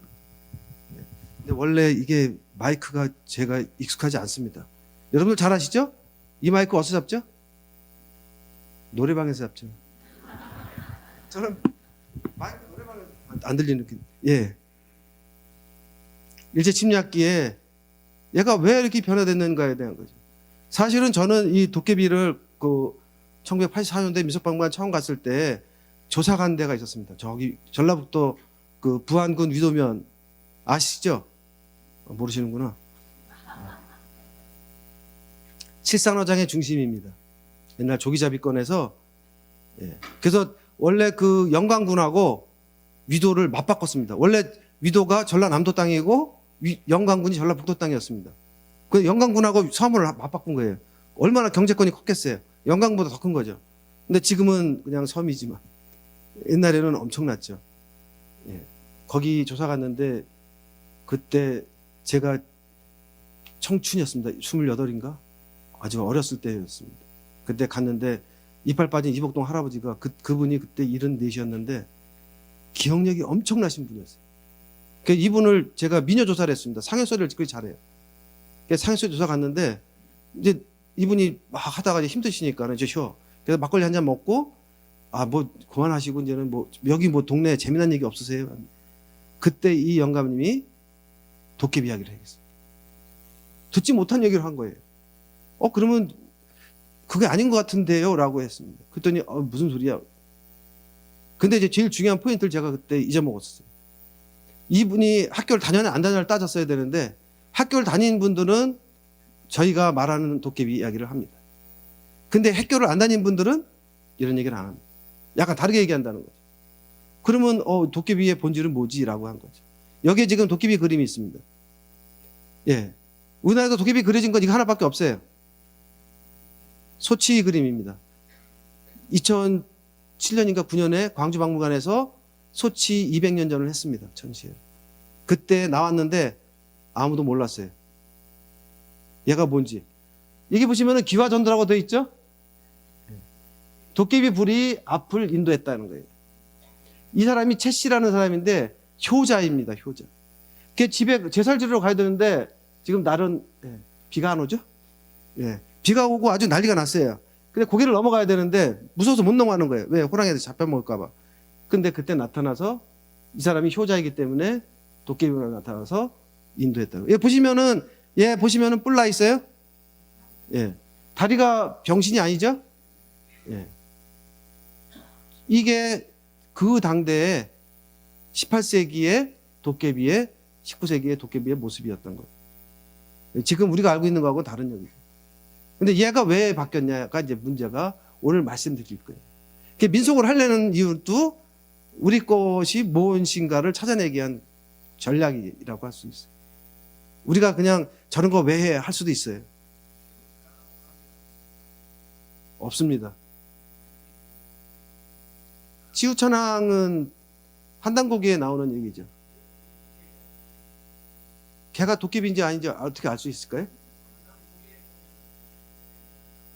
한단고기의 치우는 설명을 잘 보시면은 철가문을 썼죠. 청동시대 사람입니다. 청동시대 사람이 철가루를 썼다는 건 논리적으로 안 맞아요. 그거는 문화가 나중 청동시대 3000년 이후의 문화가 철기 문화입니다. 그냥 환단고기를 어느 정도 요즘 그거 도정하냐고 또 얘기가 되는데, 그 얘기는 하지 마시고요. 오늘은 요 모습이 왜 지금처럼 변했냐를 말씀을 이해를 하시면은 환단고기 이야기도 사라질 겁니다. 지금 환단고기 모습 자체를, 붉은 악마들 갖고 있는 모습 자체가 어디서 왔냐? 바로 일본에서 왔어요.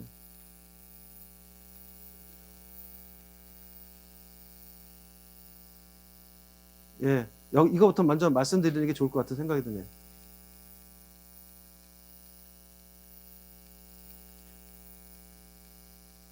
원래 이거는 수업이 3시간짜리입니다. 얘죠? 얘가 도깨비인가요? 여기 보시면은 우리나라에서 잘못 오해된 게 뭐냐면은 뿌리 한 거는 한국 거다라고 얘기하는 거예요. 여기 뭐라고 써 있어요? 저기 일본 분 여기 뭐라고 써 있죠? 안 보여요? 하나나 두 개의 뿌리라고 써 있습니다. 이거는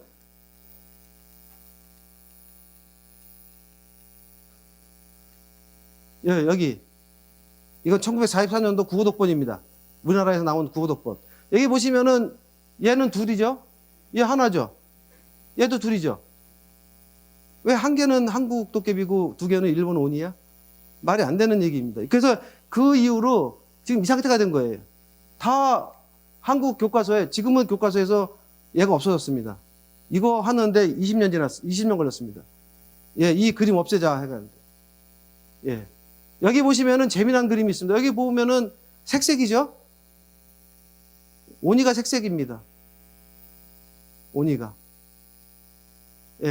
이 오니가 발달하게 된, 특히 어린이 동화책에 나와 있는 고부도리지 얘기가 들어간 그 이유, 에도 시대 때예요.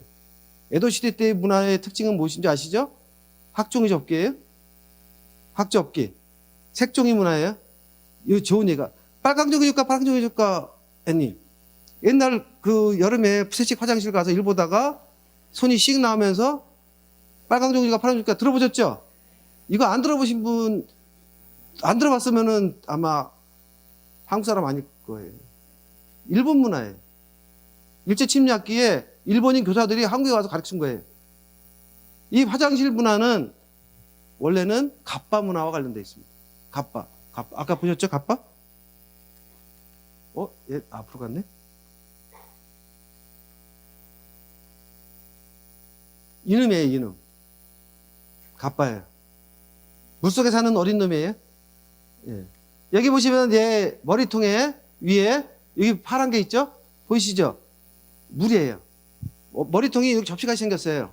거기에 물이 있어요. 이거 물을 엎드리면 얘는 죽어요. 근데 얘가 맨날 와서 사람들한테 찝쩍거리고 씨름하자고 그래가지고 그 사람을 죽입니다. 그 다음에 특히 얘가 특징이 뭐냐면은 물속에서 이 잠역질 물 잠수 일하다가 얘가 씩 나타나서 엉덩이에 손을 씩 넣어요. 그럼 거기에 엉덩이에 구슬이 있다고 믿어요. 일본 사람들은. 여러분들 대장암 내시경 해보셨죠? 거기 구슬 있어요? 구슬 없죠? 구슬 있는 사람은 구슬 있으세요? 아니 아까 손을 드셔가지고. 일본 사람들은 구슬이 있다고 믿어요. 그래서 그 구슬을 빼먹으면은 사람이 죽는다고 믿어요. 바로 이 화장실 다음에 이거하고 이 종이 문화하고 갑바하고 연동되어 있습니다. 한국 문화가 아닌 거예요. 자, 다시 이것도 어떻게 가지?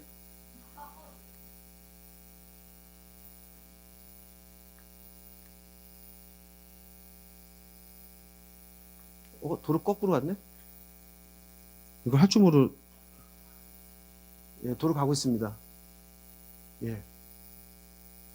얘를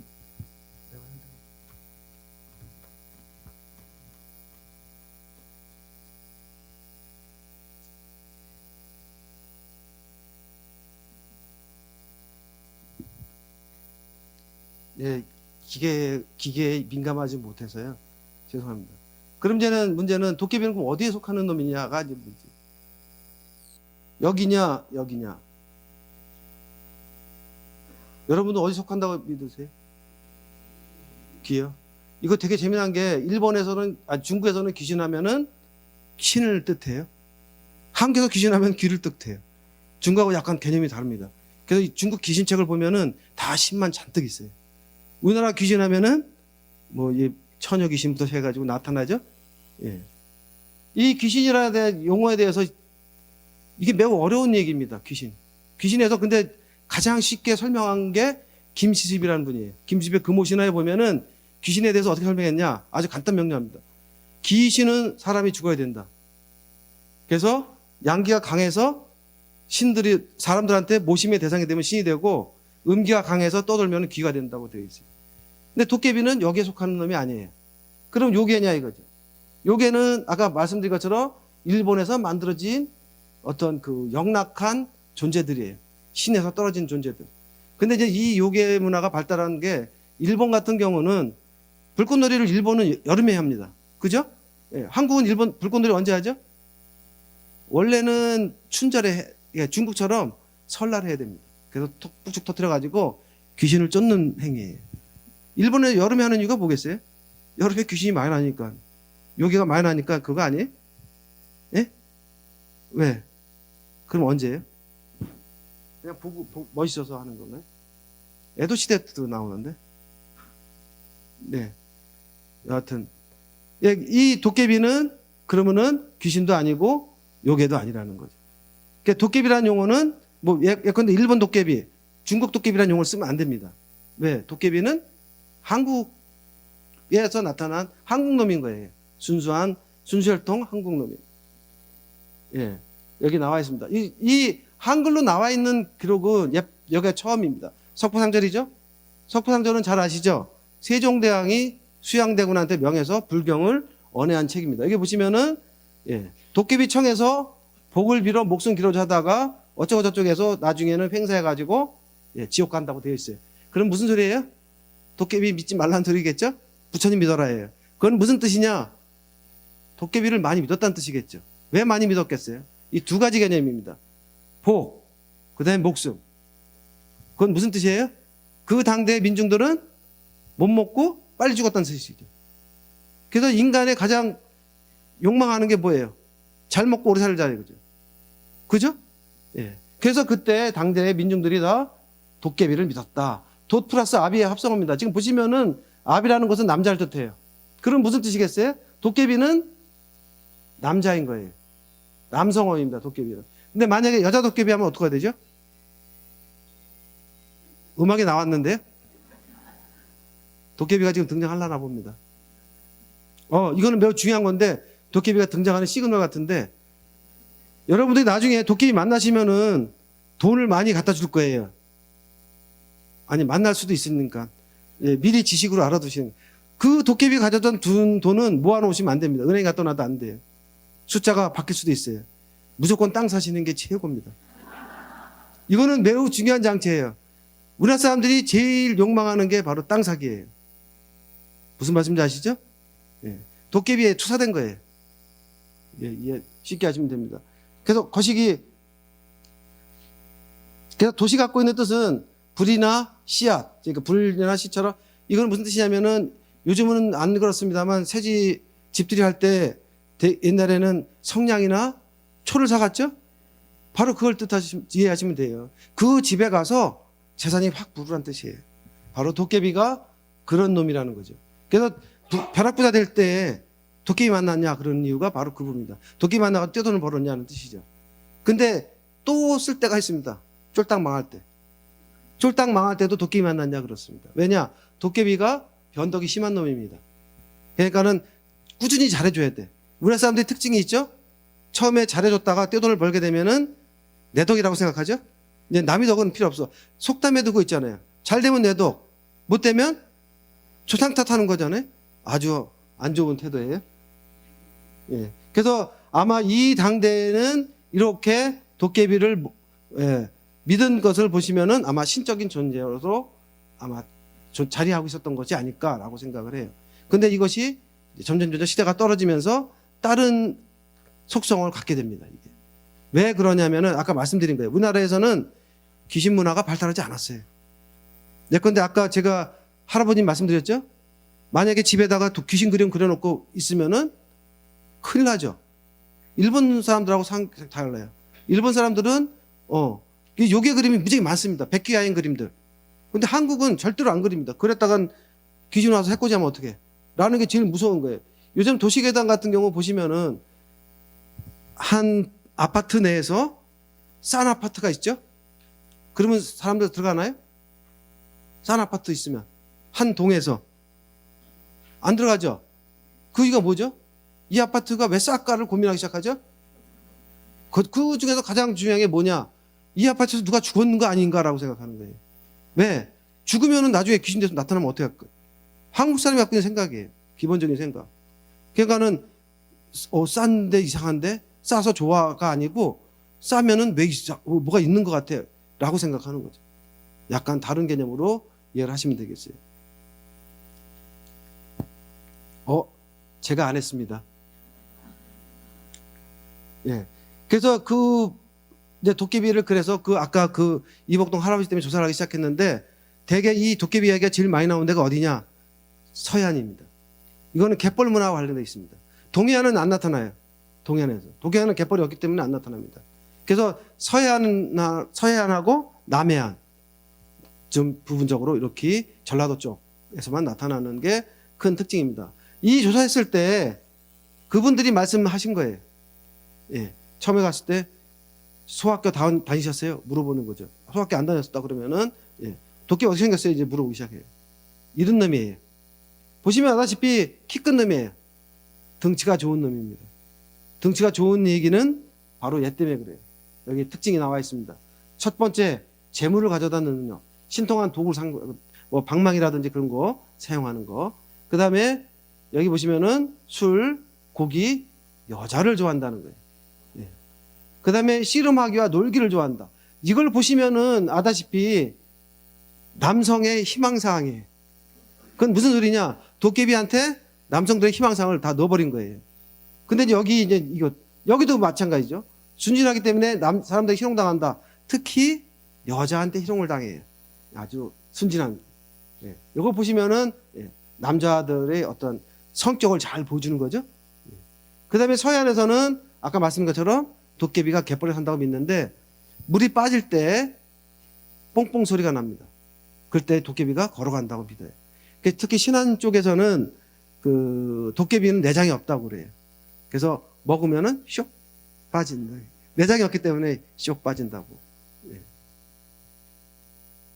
그래서 도깨비 지금 현재 우리나라의 신앙적인 요소는 크게 세 가지가 나와 있습니다.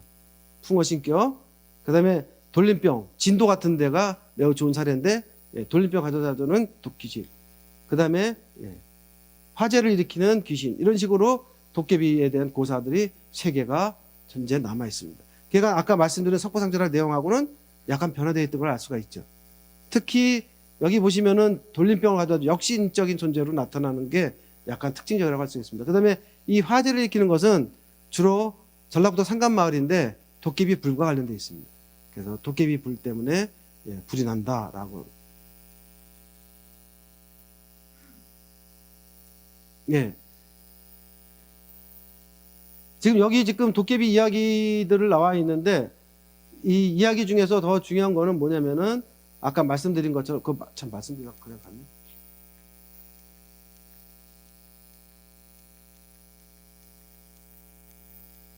예. 이게 교과서에 수록이 되어 있습니다. 그러니까 1910년에 조선하고 통치를 하는데 이제는 총독부 항무국에서 조선독본 빨리 만들으라고 계속 지시를 합니다. 근데 못 만드는 거예요. 그래서 맡은 담당자를 다 없애버리고 담당자를 다시 일본에 불러옵니다. 그래가지고 만들었는데 급조를 했죠. 근데 이 사람들이 뭘 참조했냐? 일본의 심상수학독본을 참조했습니다. 심상수학독본에 있는 내용들을 그대로 갖다가 교과서에 수록을 한 거죠. 거기에 되게 재미난 게 이 혹부령감을 드렸는데 이 혹부령감을 드린 가장 큰 이유가 뭐냐? 내선일체를 강조하기 위한 장치로 이걸 활용했습니다. 그러니까 일본에서는 이 고부도리지기가 유명한 이야기입니다. 그죠? 네. 한국에서는 혹부령감이 유명한 얘기가 아니에요. 근데 의도적으로 그걸 제시한 거죠. 여기 매우 재미난 표현이 있습니다. 여기 개수 독가비가 그 노인에게 그런 좋은 소리가 어디서 나오냐고 물었어. 노인은 천연스럽게 어디서 나온다고 했어요? 지금 다 사기꾼이죠? 혹에서 소리가 나오나요? 이게 1923년도 책입니다. 그러니까 난리가 난 거예요. 이 노인이 여기 주인공으로 교과서 주인공이 나왔는데 사기꾼이라는 것은 이 교과서가 온전한 역할을 못하는 거죠. 그래서 1933년도 책에는 이걸 어떻게 했냐면은 괴수 도깨비가 자기가 혹에서 나오지 하고서 띄워버리는 걸로 바꿉니다. 장난 아니죠. 이건 무슨 뜻이겠어요? 조선놈들이 사기꾼이 많다는 거죠. 그렇지 않겠어요? 의도적으로 만든 장치예요. 조선놈들이 이것들이 사기를 많이 쳐. 이 복장 자태 여기 보시면은 온이 모습 그대로 나와 있죠. 그러니까 이 장치가 1915년부터 2010년 100년 동안 우리나라 교과서 국어 교과서에서 떠난 적이 없습니다. 그러니까 도깨비 하면은 다 얘로 생각하고 여기 보시면은 23년도 책에는 되게 재미난 게 반바지 입었어요. 제정신이 아니죠? 우리나라 사람들이 반바지 입을 때는 언제 입죠? 평상시에 반바지 입어요? 요즘이나 반바지 입죠? 이것도 우리나라 옷이 아니에요? 서양 옷이지. 반바지는 언제 입죠? 잠잘 때 입죠.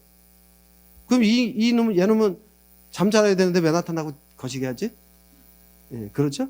그 다음에 여기 보시면은 신발도 일본식 버선을 신었어요. 바로 일본 거를 그대로 카피한 거예요. 그래서 1944년도에는 조선어독본이 없어집니다. 그게 국어독본이 된 거죠.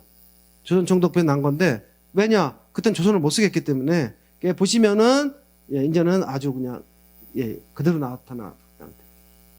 그러니까 이 모습이 현재 우리나라의 도깨비 모습으로 자리 잡은 거예요.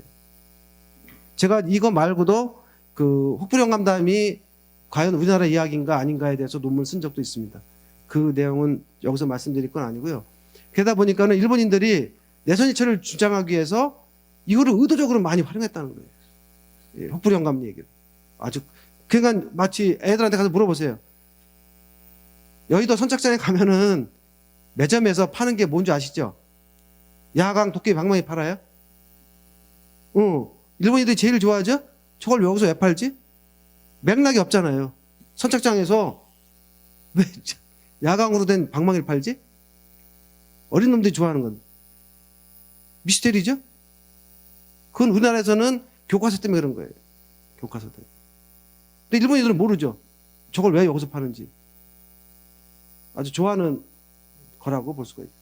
그래서 이러한 상태가 벌어진 가장 큰 이유는 얘네들 오니하고 우리나라 도깨비하고는 속성이 다르다는 거예요. 그거를 얘기해 줘야 되는 거죠.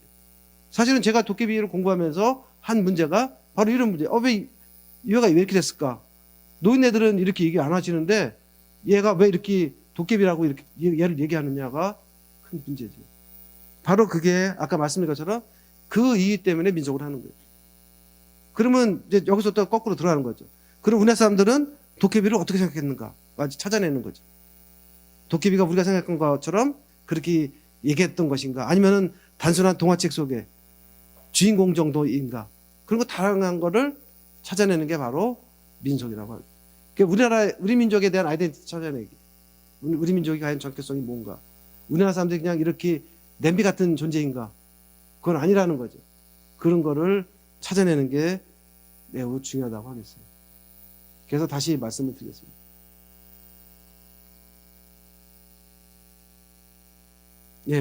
풍어기원은 일반적으로 여기 지금 도깨비 신앙을 말씀을 드렸는데 지금 이 도깨비 신앙은 1990년대에 전승이 거의 다 끊긴 상태입니다. 2004년도 돼가지고 다 끊겼어요.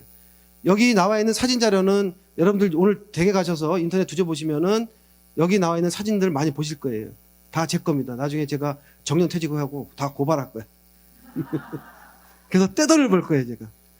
농담입니다. 많이 이용을 해야죠. 그래서 도깨비를 온전하게 알리는 작업을 해야 됩니다. 지금 왜냐? 이 신앙을 안 하기 때문에 사진자를 구할 수가 없어요. 그런데 지금 제가 카피를, 어떤 사람은 이 사진 가지고 책도 낸 사람이 있습니다. 그냥 와가지고 전화를 했어요. 책 냈습니다. 잘하셨어요. 그랬어요. 더 이상 말할 수가 없잖아요. 책을 냈다는데 어떻게 할 거예요? 뭐 죽여 살려. 죽이면 살인자가 되는데 제가. 너무 격하게 웃으시면 안 돼. 예. 이 풍옥이원 도깨비 고사는 도깨비가 복을 가져다주는 존재에서 표시된 겁니다. 그래서 특히 서해안 지방과 남해안 어촌 지방에서는 도깨비 고사를 많이 지내는데 왜 그러냐? 이 사람들은 갯벌에 고정된 그물을 설치하는 사람들입니다. 그러니까 이거는 고기가 오고 안 오고는 재수가 좋아야 돼요. 왜? 자기가 고깃대를 찾아서 가서 그물 설치하는 게 아니기 때문에 그래서 그 고기를 몰아다 주는 게 누구냐? 바로 도깨비라고 믿은 거예요.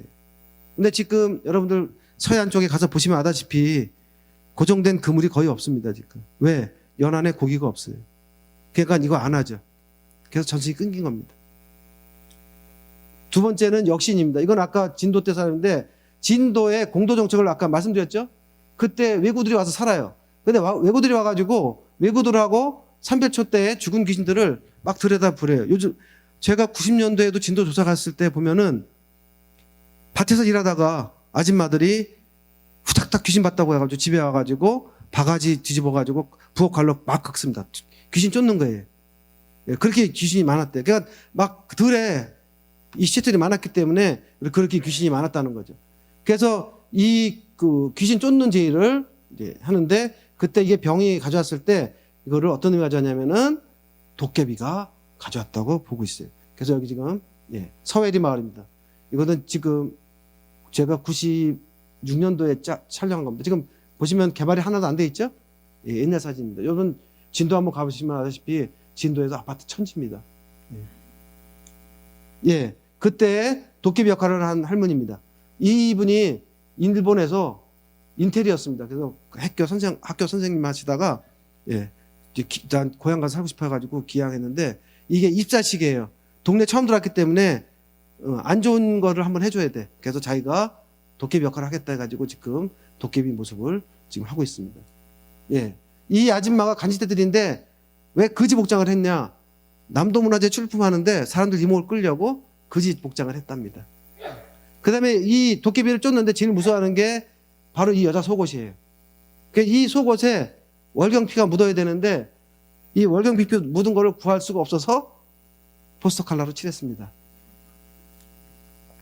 그래서 이 아줌마가 간지들이 아줌마가 묶어놨죠. 그래서 쫓는 것을 합니다. 근데 여기 보시면 재미난 게 북이나 깽가리 악기 갖고 있죠. 원래는 악기를 갖고 있으면 안 됩니다. 소뚜껑 뭐 이런 거 그런 냄비 뚜껑 이런 걸 가져와서 해야 되는데 이것도 마찬가지로 남도문화재 출품하다 보니까는 악기를 원래는 악기를 가져오면 안 됩니다. 악기 가져온다는 소리는 뭐예요? 도깨비가 같이 놀겠다는 소리잖아요. 안 된다는 거죠. 그 다음을 보시면 아십니다. 이 할머니를 보시면은 바가지 가졌죠? 뭐가 기분이 안 좋죠? 근데 이제 문제가 있어요. 여기 재미난 건데 여기 아줌마는 수검댕이 칠을 했어요. 얼굴에. 왜 그러냐? 도깨비가 보면 나중에 와서 해코지 한다고 수검댕이 칠을 한 거예요. 근데 이 할머니는 어머 화장을 하셨네? 왜 화장을 했죠? 응?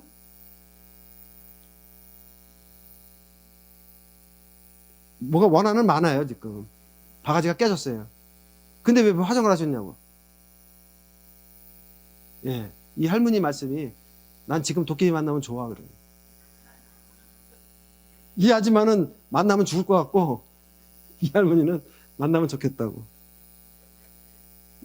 그래서 집집마다 이렇게 소반에다가 쌀하고 물을 가져와요. 그래가지고 동네를 다 돌면 새벽이 됩니다. 그래가지고 삼거리에 와서 여기 매우 재미난 게 뭐냐면은 이 집을 태워서 자기 몸을 정화시켜야 된다는 거예요. 그래서 이 집을 그러니까 나머지 나무나 하든지 그런 걸로 태우면 안 됩니다. 꼭 집이 갖고 있다. 그 집이 갖고 있는 신성성이 있어요. 지금은 안 그렇습니다만 옛날에 산모가 애를 낳을 때 산모 몸 바닥에다가 뭘 깔아요? 집을 까죠. 집을 까는 이유가 뭐냐면은 밑바닥에서 나쁜 귀신이 들어오지 말라는 거예요. 해코지 하지 말라고. 그걸 막아준 거예요. 사실은 중요한 역할은 뭐냐? 이게 산모가 애 낳을 때 흘리는 피들이 빠지라는 소리예요. 근데 그런 장치면서 동시에 썼는데 우리나라에서는 귀신을 쫓으려고 하고 불 튀우는 거는 꼭 집을 써야 됩니다. 다른 거 쓰면 안 돼. 집이 갖고 있는 신성성이 있어요. 그 다음에 역시는 아까 진독과하고 순장 탐미가 떠 있습니다. 여기는 아줌마들이 가는데 여자만 가요. 근데 여기는 정월 보름은 당산제는 남자마가 하고 이틀 지난 뒤에 여자들만 도깨비 붓을 치는데 이 네 군데 갑니다. 동서남북, 마을 동서남북. 그래서 마을에 귀신이 그 돌림병이 들어오지 못하게 하는 거예요. 여기는 재미난 게 이 세 아줌마는 악사고 맨 끝에 있는 아줌마만 재관이에요. 예. 그래서 재관이 예, 재물을 차렸습니다. 여기 보시면은 아주 간단합니다. 재물이 많이 들지도 않아요. 보시면은 매, 무나물, 메밀무, 사탕, 막걸리예요. 거의 돈이 안 듭니다. 예, 제사 지내는데 예, 그래가지고 예, 동서남북 다 다니고 마지막에 예, 제가 밥을 먹고 그래서 보시면 아다시피 예, 아주머니하고 할머니밖에 없어요. 남자는 없어요. 저 혼자였어요. 그래서 먹고 메밀무 꼭 먹으라 그래가지고 뭐 공부 잘한다고. 근데 아직 공부 못하는 것 같습니다. 예. 그 다음에 이게 화재방지인데 이 화재방지 도깨비고사는 대개 보시면은 전라북도 상간마을, 원래 충청북도 상간마을, 그 제천 단양 쪽에서도 전쟁이 됐는데 일제 침략기에는 전쟁이 됐다가 끊기고 예, 전라북도 상간마을만 남았습니다. 이것도 지금 전승이 끊겨 있는 상태입니다. 예, 여기 임실 관초면 구암리라는 마을입니다. 지금 구암리라는 마을 자체도 없었습니다. 왜? 사람이 안 살아요. 예, 지금 11명, 11명 사십니다. 여기 재미난 게 이 마을 입구에 있는 나무인데 제가 한 8년 전인가 제 단골 점쟁이가 있습니다. 예, 단골 점쟁이한테 갔는데 집안이 우환이 있어서 이거 어떻게 했으면 좋겠냐 했더니 이 점쟁이가 제가 도깨비 전공한지 모르고 도깨비 나타나는 데 가서 고사를 지내라는 거예요. 그래서 어디 가서 지내지? 했다가 제가 여길 갔어요. 그 구암리에 가서 어슴푸레한 데 가가지고 메밀묵 한 판 사고 아까 말씀드린 것처럼 사탕 한 봉지, 막걸리 2통 사가지고 메밀묵은 놓고 사탕 뿌리고 막걸리 뿌리고 왔어요. 근데 그 다음에 조사를 갔어요. 그 이장 아줌마가 얘기를 하는 거예요. 그 작년에 어떤 이상한 일이 생겼어. 그래서 무슨 일이야? 그랬더니 아니 어떤 놈이 여기다 메밀묵을 한 판을 놓고 가가지고 그래서 저라고 말할 수가 없잖아요. 그래서 그런 일이 있었어요. 그 어떻게 했어요? 했더니 동네 사람들이 모여가지고 잘 먹었어 라고. 엄청 좋은 거죠? 잘 됐는지 안 됐는지 모르겠어요. 여기에 특징적인 것이 김치를 썼다는 거예요. 그리고 특징이 여자들이 재물을 모두 차려놓고 남자가 와서 절을 한다는 거예요. 남자 역할은 절하고 고시라는 것밖에 없어요. 다 여자가 합니다. 여기 보시면 특징적인 게 이 메밀묵이 있는데 이 메밀묵이다. 시루떡이죠? 이 시루떡이 메밀로 만든 시루떡이에요. 우리나라에서 메밀로 만든 시루떡 여기밖에 안 했어요. 우리나라 전국에서 특징적이었어요. 여기도 이 시루떡을 먹으면 공부 잘한다고 했는데 그래서 많이 먹었어요. 예. 그래서 이렇게 여기도 마찬가지입니다. 반송리 마을도 지금 원래 정월 대보름 했는데 여기서 했는데 지금 여기도 지금 하지 않고 있습니다. 전선이 끊긴 상태. 여기 무주 같은 경우는 보시면 아다시피 교회가 가운데 있습니다. 그래서 여기도 원래 당산제가 있었는데 없어지고 요 마을 요 다섯 호 정도가 이쪽에 도깨비가 많이 났답니다. 그래가지고 요 마을 5사람이 모여서 우리 도깨비 고사 지내자 해가지고 고사 지낸 터예요. 그 다음에 그 재물을 여기다 넣었답니다. 그래가지고 나중에 와서 해코지를 안 했대요. 이 도깨비가 나타나는 표시 아시죠? 소뚜껑을 소단에 넣는다든지 그 다음에 간장독을 깬다든지 아니면 간장에다 모래 뿌린다든지 아주 와서 해코지 하는 거죠. 여기 매우 특징적인 게 뭐냐면은 이러한 표현 방식은 뭐냐면은 도깨비가 왔다는 표시예요. 근데 사람들이 무시하는 거죠. 그게 왔으니까 어떻게 해달라고 생각한 건데 사람들은 아니야 라고. 그게 무슨 소리냐. 도깨비가 계속 인간 세계에 와서 찝쩍거리고 살고 싶어 해요. 같이. 도깨비가. 근데 인간들이 그걸 막는 거죠. 내보내. 근데 되게 특징적인 것이 아까 얘기한 것처럼 이야기에 뭐 도깨비하고 이제 여자하고 같이 살 경우에 이건 매우 재미난 얘기인데 밤마다 이 도깨비한테 찾아오는 건 대개 과부예요. 무슨 소리냐? 음양이 결손된 사람한테 찾아간다는 거예요. 음양이라는 건 무슨 뜻인지 아시죠? 부부인 경우는 안 가요. 그게 과부라든지 하나가 결손된 때만 도깨비가 찾아서 음양을 맞춰주는 역할을 한다는 거예요. 그게 과부한테 가요. 근데 과부가 살이 삐죽삐죽 말라. 근데 옆집 할머니가 무슨 일이 있다는 걸 아는 거죠. 그래서 와서 너 요새 밤 무슨 일이 있니? 그래 물어봐요. 그랬더니 처음에는 아니 별일 없다고. 또 며칠 있다가 또 살이 빠르니까 너 무슨 일 있니? 아니 별일 없다. 그래서 그 다음에 또 가요. 그랬더니 이제 그때 밤마다 어떤 놈이 오는데 돈도 갖다 주고 아주 좋다고. 얼마나 좋아요. 그러니까 할머니가 내일 그놈이 오거든. 아니 오늘 밤에 오거든. 무서운 게 뭐냐 물어보라. 이 할머니는 도깨비라는 걸 아신 거예요. 그래가지고 알았다고. 그 여자가 이제는 왔어. 너 무서운 거 뭐야? 그랬지. 그랬더니 뭐래? 도깨비가 말과 말피를 제일 무서워해요. 그래서 그걸 얘기를 해줘요. 그러니까 도깨비가 장난이 있죠? 그래서 아줌마한테 너는 뭐가 무서워? 그랬더니 뭐라 그래? 그렇습니다. 여자는 돈이 무섭다고 그래요. 걔가 그 다음날 이 아줌마가 이거 도깨비가 분명하니까는 땅을 하나 사요. 돈 갖다 준 거 가지고 땅을 사고 말 한 마리를 사요. 그래서 말 한 마리 머리통을 쳐서 머리통이 아니지. 머리를 쳐서 머리는 대문에 꽂고 말피를 딱 담에다 뿌려요. 그 도깨비가 밤에 찍찍 왔다가 이게 나 무서운 걸 뿌려놨네 라고 할 거 아니겠어요? 기분 나쁘죠? 그래서 도깨비가 어떻게 해요? 돈을 던져요. 그 아줌마가 처음엔 무서워했다가 이게 무서운 게 아니죠. 도깨비가 그 다음에는 열받는 거죠. 열받아서 하는 일이라고 하면 그 산 땅에다가 자갈을 갖다 쫙 뿌려요. 그러니까 아줌마가 또 머리 쓴 거죠. 그 머리를, 인간 머리를 못 쫓아가는 거예요. 그 아줌마가 또 와서 눈을 떡 보더니 올해 농농사가 잘 되겠네. 그런 거예요. 왜? 자갈이 간뜩 있으니까 잘 됐네. 여기 개똥 말똥이었으면 망할 텐데 이런 거예요. 그 도깨비가 밤새도록 자갈 다 치고 똥으로. 그러니까 그 다음에 또 속았죠. 그러니까 열받지. 그 열받아서 하는 일이라고는 이제 다 떠들린 거예요. 밤마다 와가지고 저기 아줌마 믿지 말라고 사기꾼 같다고 떠들고 다니는 거예요. 근데 사람들은 다 알고 있는데. 그러니까 그 다음에도 안 믿어. 그 다음에 하는 일이 뭐예요? 땅 떼고 한다고. 그 땅에다 네기퉁이 말뚝 박고 땅 떼고 한다고. 근데 아까 말씀드린 것처럼 도깨비는 땅을 떼가지 못합니다. 돈은 바꿀 수가 있어요. 그러니까 돈으로 갖고 계시면 안 되고 땅을 사셔야 돼요. 건물도 안 돼. 건물도 부실 수가 있어요. 그러니까 땅만 안 돼. 이해되셨죠? 이거는 제 사담입니다만 제가 2004년도에 MBC에서 추석 드라마 다큐로 도깨비에 대해서 한 적이 있었어요. 근데 그게 방영되고 제가 그때 민속방과 미소연과장 할 때인데 미모가 엄청난 여자가 왔어요. 34살 됐어요. 그때. 걔 와가지고선 저한테 도깨비 믿냐고 그러더라고요. 도깨비를 근데 왜 오셨냐고 했더니 텔레비에서 봤다고. 근데 자기한테 지금 도깨비가 왔다는 거예요. 그래서 근데 놀란 거죠. 도깨비가 왔어요? 그 어떻게 왔냐고. 그걸 알아봐야 될 거 아니에요. 기미가 어떤 기미인지, 도깨비가 왔는 기미. 근데 하는 말이 19세 미만 손 드세요? 19세 미만 없으시죠? 밤마다 일을 하는데 자기 남편하고 일할 때는 아무 느낌이 안 든대. 근데 그놈이 오는 날은 밤새 죽는데.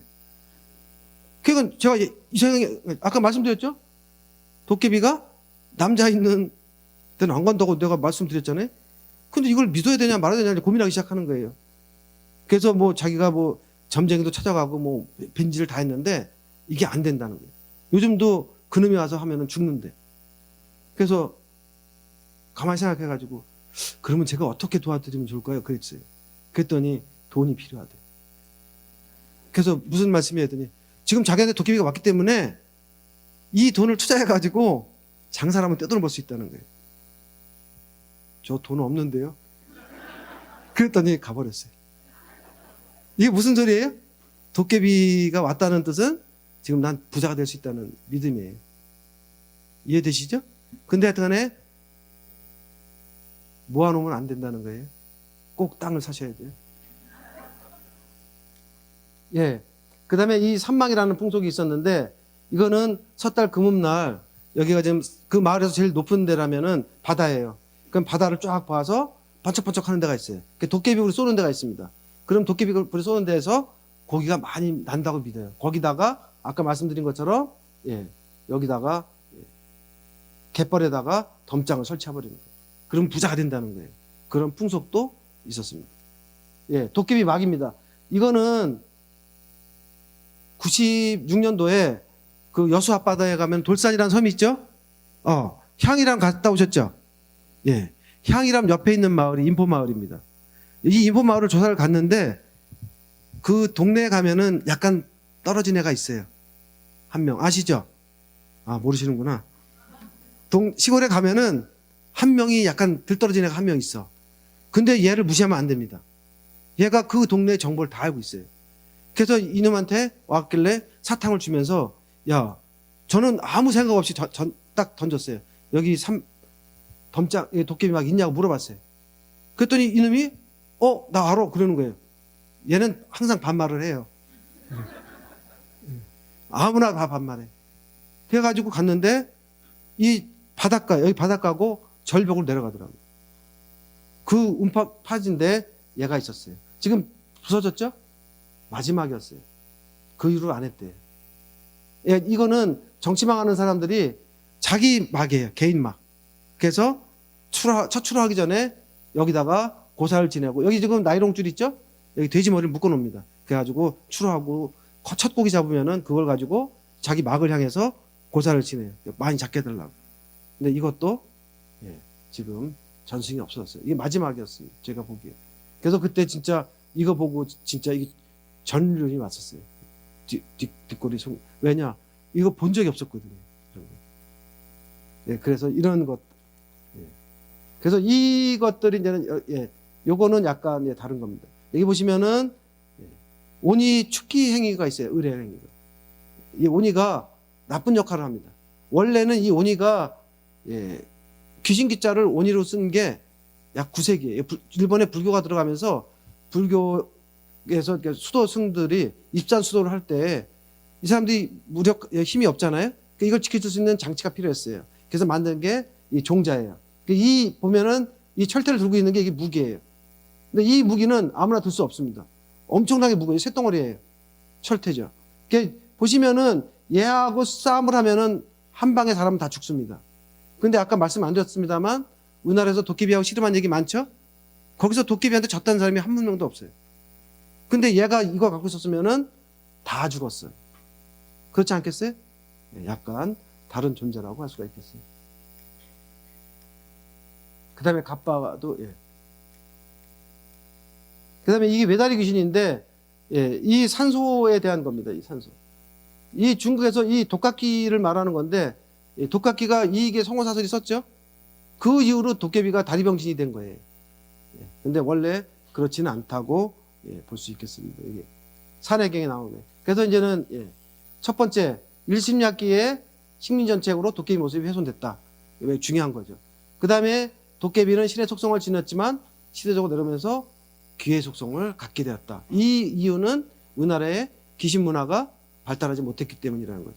일본 같은 경우는 그 요괴가 발달했기 때문에 포켓몬이나 디지몬을 만들었어요. 그걸 바탕으로 해서. 근데 한국에서도 2000년도에, 2005년도에 일본처럼 한번 만들려고 했었어요. 그래서 귀신 문화를 끌고 들어왔는데 우리나라에서 만들다가 실패했어요. 왜? 일본처럼 많지가 않아. 특히 우리나라에서 제일 중요한 귀신은 뭐예요? 처녀 귀신이에요. 이 처녀 귀신은 매우 무섭습니다. 제가 월화의 공동묘지를 제일 무서워하는 이유가 왜냐면은 여러분들 한번 가서 보도록 하세요. 그 드라큘라라든지 그 유럽 영화의 그 호러물들 보시면은 시그널이 나옵니다. 지금부터 좀 나타날 거야 라고 신호를 보내요. 이제 나올 거라고. 근데 월화의 공동묘지 시그널이 없습니다. 그게 언제 나타날지 모르는 거예요. 가만히 있다가 벼랑가 튀김 나타나죠. 제가 그런 생각 때문에 이건 개인적인 제 경험입니다만 우리 막내가 양구에서 군대 생활을 했어요. 그 양구에서 군대 생활을 했는데 겨울에 면회 갔다가 자기 부모님이 기대를 시켜야 된다는 거예요. 면회 갔다가 외박 나오면은. 그래가지고 8시에 자기가 들어가겠다는 거예요. 꼼꼼해 죽겠는데. 저도 와야 될 거 아니에요. 그런데 이제는 야 빨리 들어가라. 그랬더니 아버지 그럼 내가 봐줄게 1시간. 그래가지고 7시에 기대시키고 저는 왔는데 양구에서 나오는데 그 내비게이션을 봤더니 이게 엄청나게 그 경춘 고속도로가 막힌 거예요. 그래서 그럼 영동으로 가야겠다고 왔는데 그래서 틀었는데 이상한 길로 가고 있었어요. 아무도 없어요. 뒤도 없고 저 혼자 가고 있는 거예요. 그게 생각난 게 딱 그예요. 처녀 귀신. 나타나면 어떡할까 무서워가지고 한국 사람이 갖고 있는 그런 의식이에요. 처녀 귀신 나오면 어떡할까. 그 시커먼 게 지나가면 어떡할까. 그냥 딱 라이트 하이빔 켜고 막 온 기억이 나요. 귀신 문화가 발달하지 않았다는 거예요. 처녀 귀신이 장악했어요. 사실은 우리나라는 호랑이가 장악을 했어요. 여러분들 보시면은 지금은 없어졌지만 강원도에 호식총이 들어보셨어요? 호식총? 호랑이가 사람을 잡아먹으면은 머리통만 남겨놓습니다.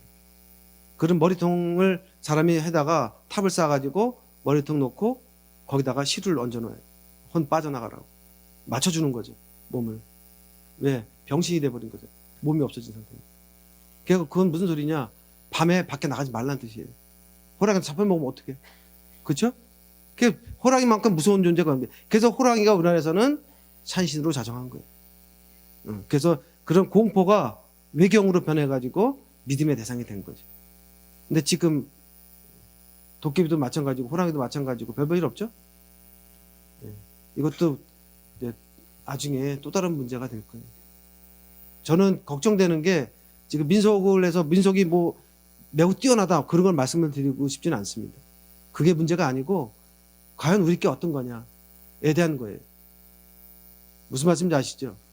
우리 거 찾아내기 지금 일제 침략기에 뭐 35년 10개월 뭐 36년 얘기하지만은 그때의 우리 문화가 얼마나 훼손된지 몰라요. 예컨대 지금 무형문화재 탈춤이 그 전에 추던 것이 지금 현재 추는 거하고 똑같으냐? 달라졌습니다. 그 시기에. 그런 것들이 엄청나게 많은데도 불구하고 우리는 뭐 아무 상관없는 거로 살고 있는 거죠. 예. 그래서 민속이 중요하다 안 중요하다의 문제가 아니라 우리가 이 땅에서 어떻게 살았냐에 대한 문제예요. 어떻게 살고 그것이 어떻게 존재하고 있고 어떻게 전해졌냐. 지금 전해지지 않고 있는 게 무지하게 많다는 거죠. 그걸 찾아내기 위해서는 민속을 할 수밖에 없다는 거예요. 네.